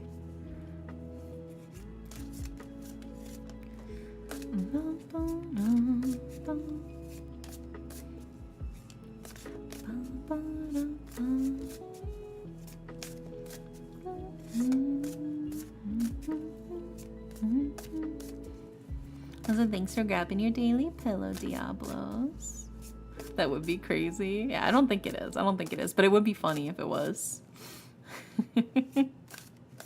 Jeremy, are you still waiting for are you still thinking about responding to somebody named Stephanie who's been messaging you? Is it the same one? Also, Oka. Hi, Oka. Welcome in. How are you? How are you, Oka lovelies? Oh my god, Oka. Oh my goodness. Tier 3. Oka said, I'm just built different. Tier 3, Oka, for 25 months sub. Oka, my one and only T3. Welcome in, Raiders. I hope you guys are doing well. I hope you had a good, cozy time at Oka's. Yeah. What were you doing? You were just chatting? You were just vibing? Were you chilling? Well, if you guys need to get up, stretch, go to the bathroom, get some food, go to sleep, whatever it is, feel free to do what you gotta do for yourself. Just finished Deltarune Chapter 3 and opened some Magic the Gathering cards. Oh my gosh. Oh my gosh. I still need to play Deltarune Chapter 3 and Chapter 4. I've played 1 and 2, but I haven't played 3 and 4 yet. But I'm planning to play that hopefully soon with my partner. I don't know when, but we plan to soon. Did you get any good cards though? Did you pull any sparkly pretty cards? That's the real matter. That's what matters most. Hype train, ready to give hype for the train. Yeah. So welcome in, Coffee Panda. I wish you luck. Twitter is horrible with keeping spoilers away. I've been doing pretty good though, I will say. I think I've been lucking out on that. Also, oh my gosh, Coffee Panda. Thank you so much for the 105 biddies. Thank you.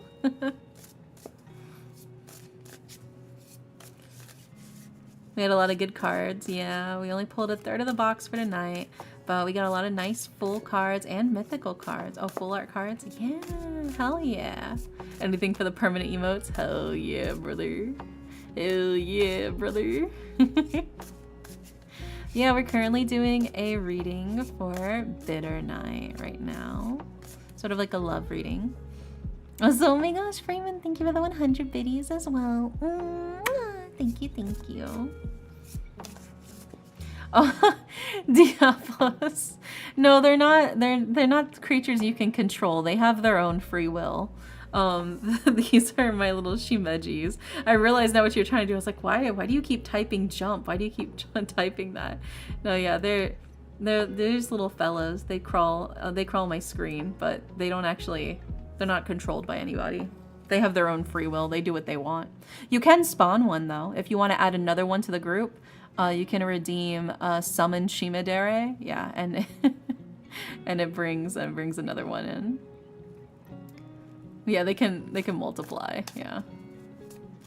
Can I ask a question? Hi, Mimi. What's up? Yeah, no, they don't do anything if you type in command. They're not command controlled. They just like to chill, climb, you know, on the walls. If you want them for your desktop too, I also have. If you want these little fellas to run around on your desktop, they can run around and sit. And they can also grab your windows and throw them. They're pretty cute. They're pretty cute. I have them on my coffee for free. You can just download it for free. You do need Java to run the app though. But they're just little fellas. They're just little guys.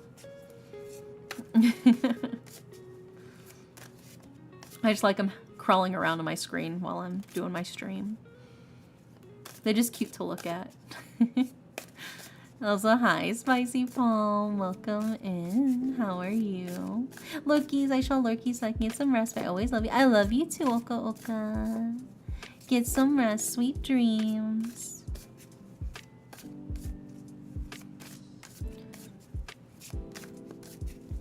Alright, let's see what we got for you, Better Night.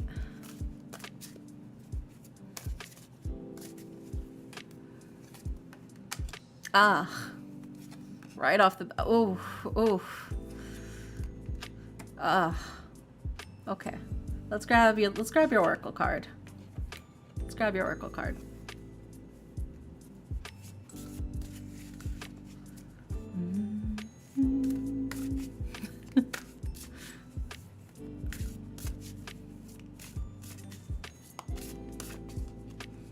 I'm going to guess, Bitter Night, that this Jeremy guy is your ex, based off of these cards, and that maybe you broke up, and maybe you're trying to get back together. Yeah, I figured that's probably what it was based off of these cards. Okay, just mano to mano, Bitter Night, don't text your ex. This isn't necessarily just the tarot cards. I'll put the tarot cards up on the screen, but don't get back together with your ex. It's okay to leave it in the past. He's not worth it. He is not worth it. There is no way it was worth it. Okay, there's a reason y'all broke up. All right, it's for the best. Don't go back to him. You can find somebody so much better. Bitter Night. You can find somebody so much better. You do not need to go. Don't call him. Don't text him.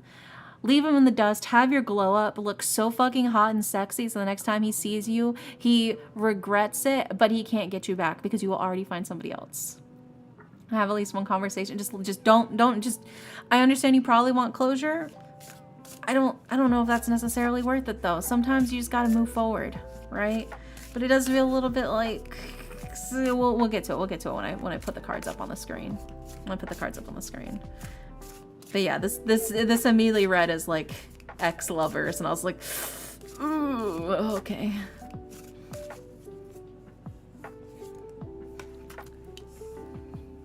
You gotta be careful. You gotta be careful with that though. All right, and let's grab your Yu-Gi-Oh card.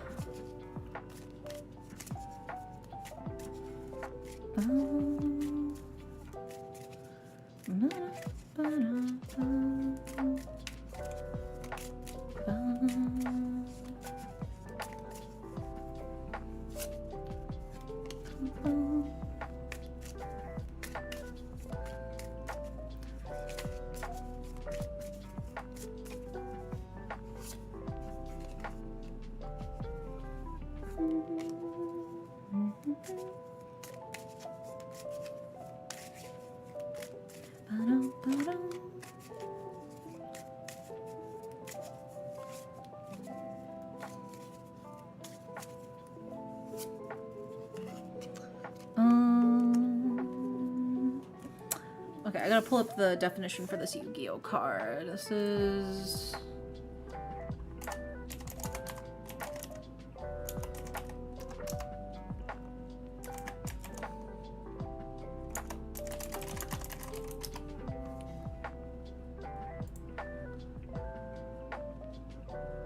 Okay. Okay, we got the card. We got all the cards. Also, hi, Katsum. Welcome in. Welcome in. Hope you're doing good. Let's go ahead and put these up on the screen for you, Bitter Night. Starting with...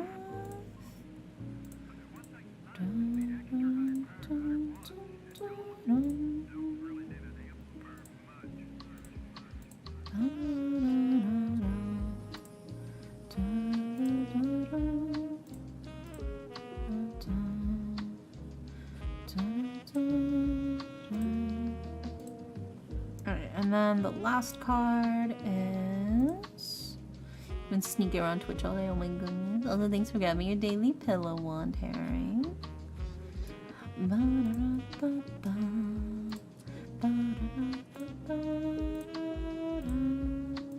Okay, we've got all the cards for you, Bitter Night. So for your reading, in order of left to right, we have the Three of Swords, we have the Nine of Swords, and we have the reverse Nine of Coins.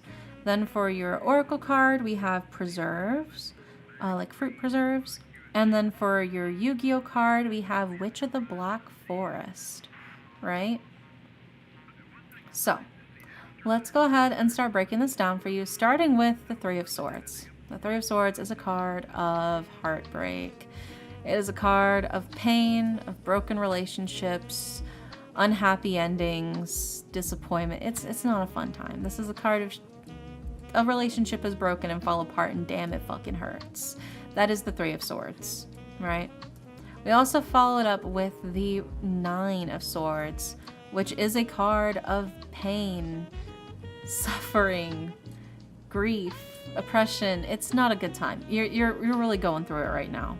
You are in probably a lot of pain from this broken relationship, from things not working out.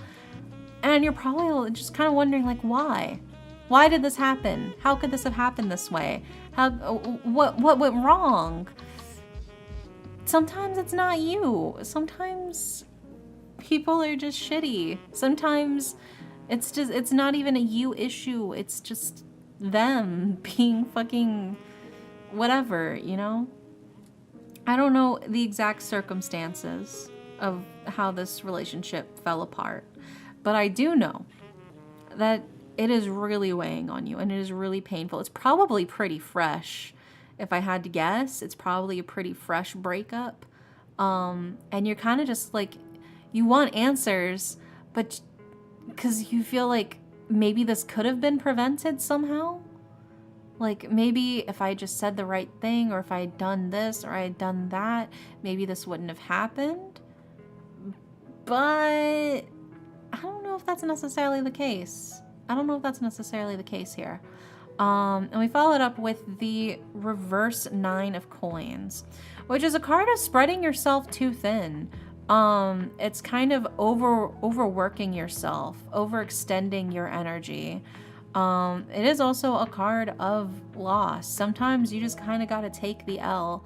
It's not necessarily a failure on your part, but it is something where sometimes people can't just be confronted with this. It's not worth your time or effort to ask about it, you know? Like, as much as it sucks and as much as you're probably like, God, I wish I could just get some answers. I just want to hear from him why this happened, how this went down. Was it something I did? Was it something I said that led to all of this? Doesn't matter though. Like, at the end of the day, it feels like you're almost beating yourself up over it. But I wonder, is he doing the same thing? Is he contemplating this failed relationship as much as you are? Is he carefully and avidly analyzing everything that's happened in this relationship at the same level that you are? Is he putting the same level of care and thought and attention into this failed relationship that you did?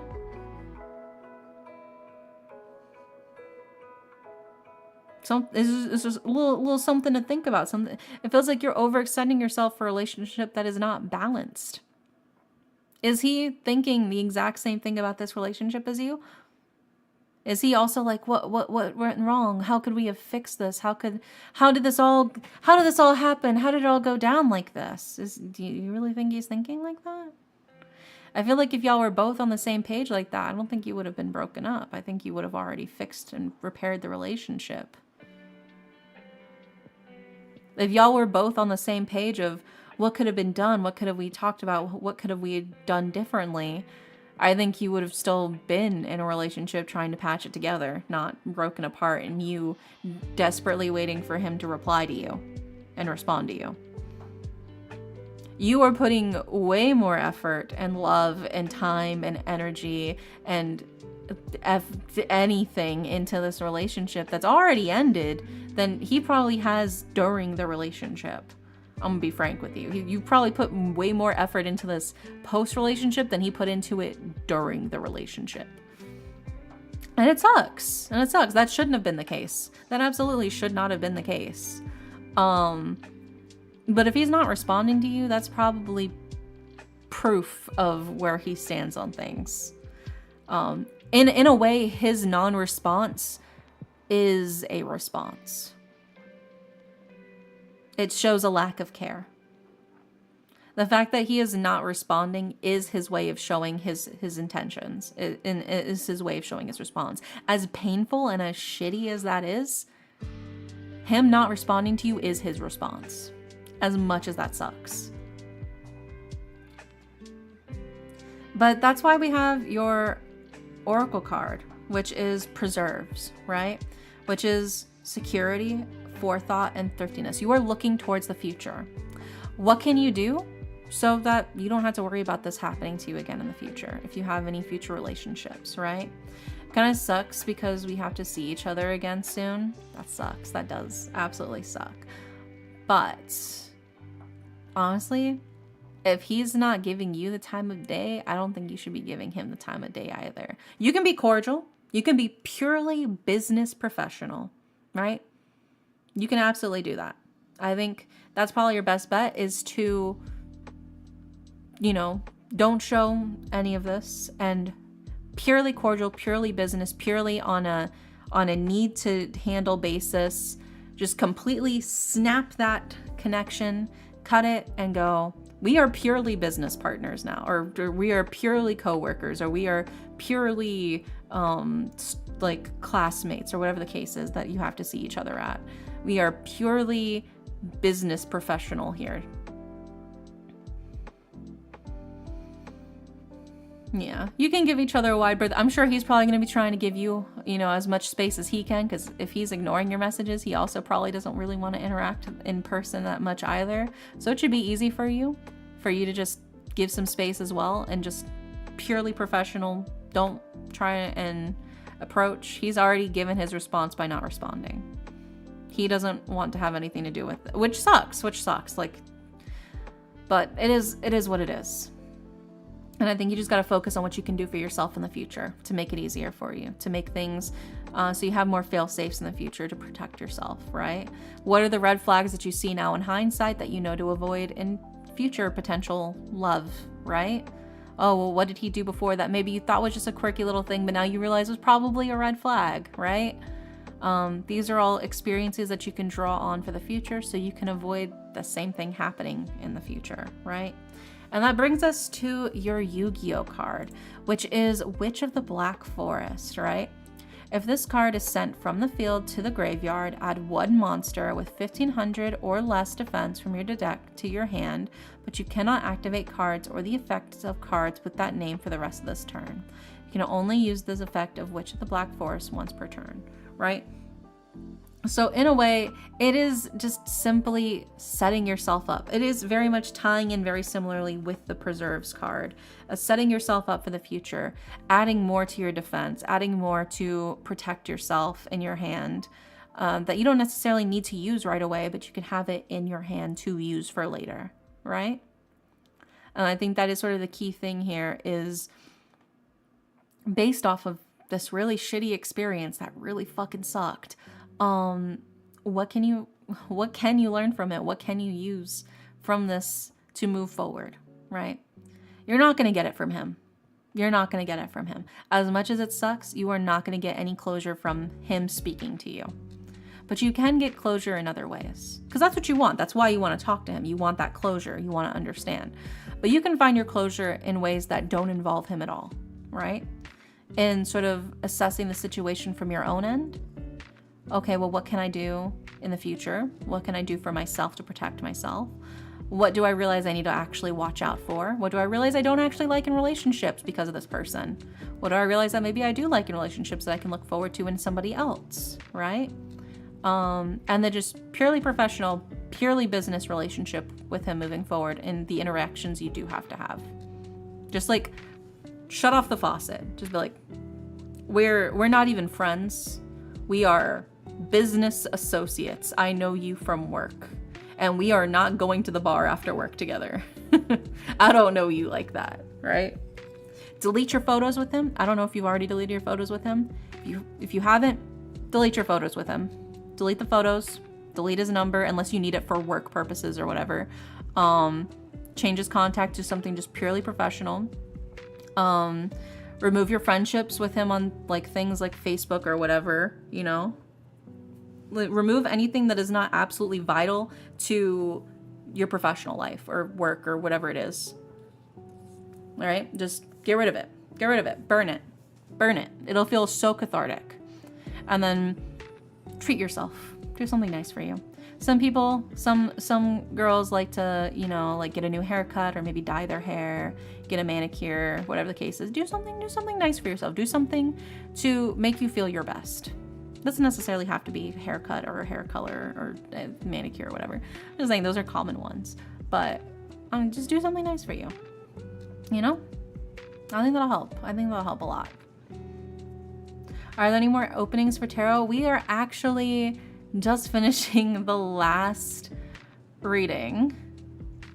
That was our last reading for the night. We do tarot every Thursday though. So if you missed your chance this week, you are more than welcome to come in next week and snag one next Thursday. I'm also working on something right now that may also be of interest to those of you who have tarot. That'll be soon. I don't know when exactly. I don't have an exact date, but it'll be soon too. And it's okay. It's okay. I stream every Thursday, 11 p.m. Eastern Standard Time, so like New York time, and for 3 hours. So if you come in early, you'll be able to snag a spot much earlier in the queue and be able to grab one. But yeah. Thank you, all of you, for coming in and hanging out. I appreciate it. This was a good time. I hope that helps. Like I said, it does suck better night, but I hope things get better for you. And then tomorrow, we are playing a Yuri visual novel, which I've been super hyped for. We are playing A Tithe in Blood. It's a dark, modern fantasy Yuri visual novel that I've been so fucking hyped to play, dude. I've been waiting to play this. We're gonna play that tomorrow. I'm so excited for it. And I did also get a key for Date Everything. So we will be playing Date Everything, not tomorrow, but like next week. We'll be playing Date Everything, which I've been excited for. You can date everything. You can date your fireplace. You can date your dirty laundry. You can date the washing machine. You can date your iron. You can date your vacuum. You can date everything. So I'm hyped for it. I'm so hyped to play that too on stream. That'll be next week though. But we will be playing the Yuri, aka the lesbian visual novel, tomorrow, A Tithe in Blood. So if you guys want to pop in and watch that, I'm so hyped for it because, oh God, it looks so gorgeous. It looks so beautiful. And I love Yuri. I love women kissing. So we'll be playing that tomorrow. But let's see who is live, who online today, right now. And if you guys haven't heard my new cover song, I sang Ruler of My Heart from Alien Stage. And I posted on YouTube. So if you haven't checked it out, it'd be really cool if you did, and let me know what you think of it, of my attempt to sing in Korean. Date me? Oh my gosh. I mean, if you're in the game, technically that's an option. Let's see, we've got Harper, who is currently playing some retro Xenosaga. There's... Who else? Mahjong Soul? Ooh, maybe Mahjong Soul, honestly. Do you guys want Mahjong Soul, Xenosaga, or Art? What are you feeling? For raid? What are y'all thinking?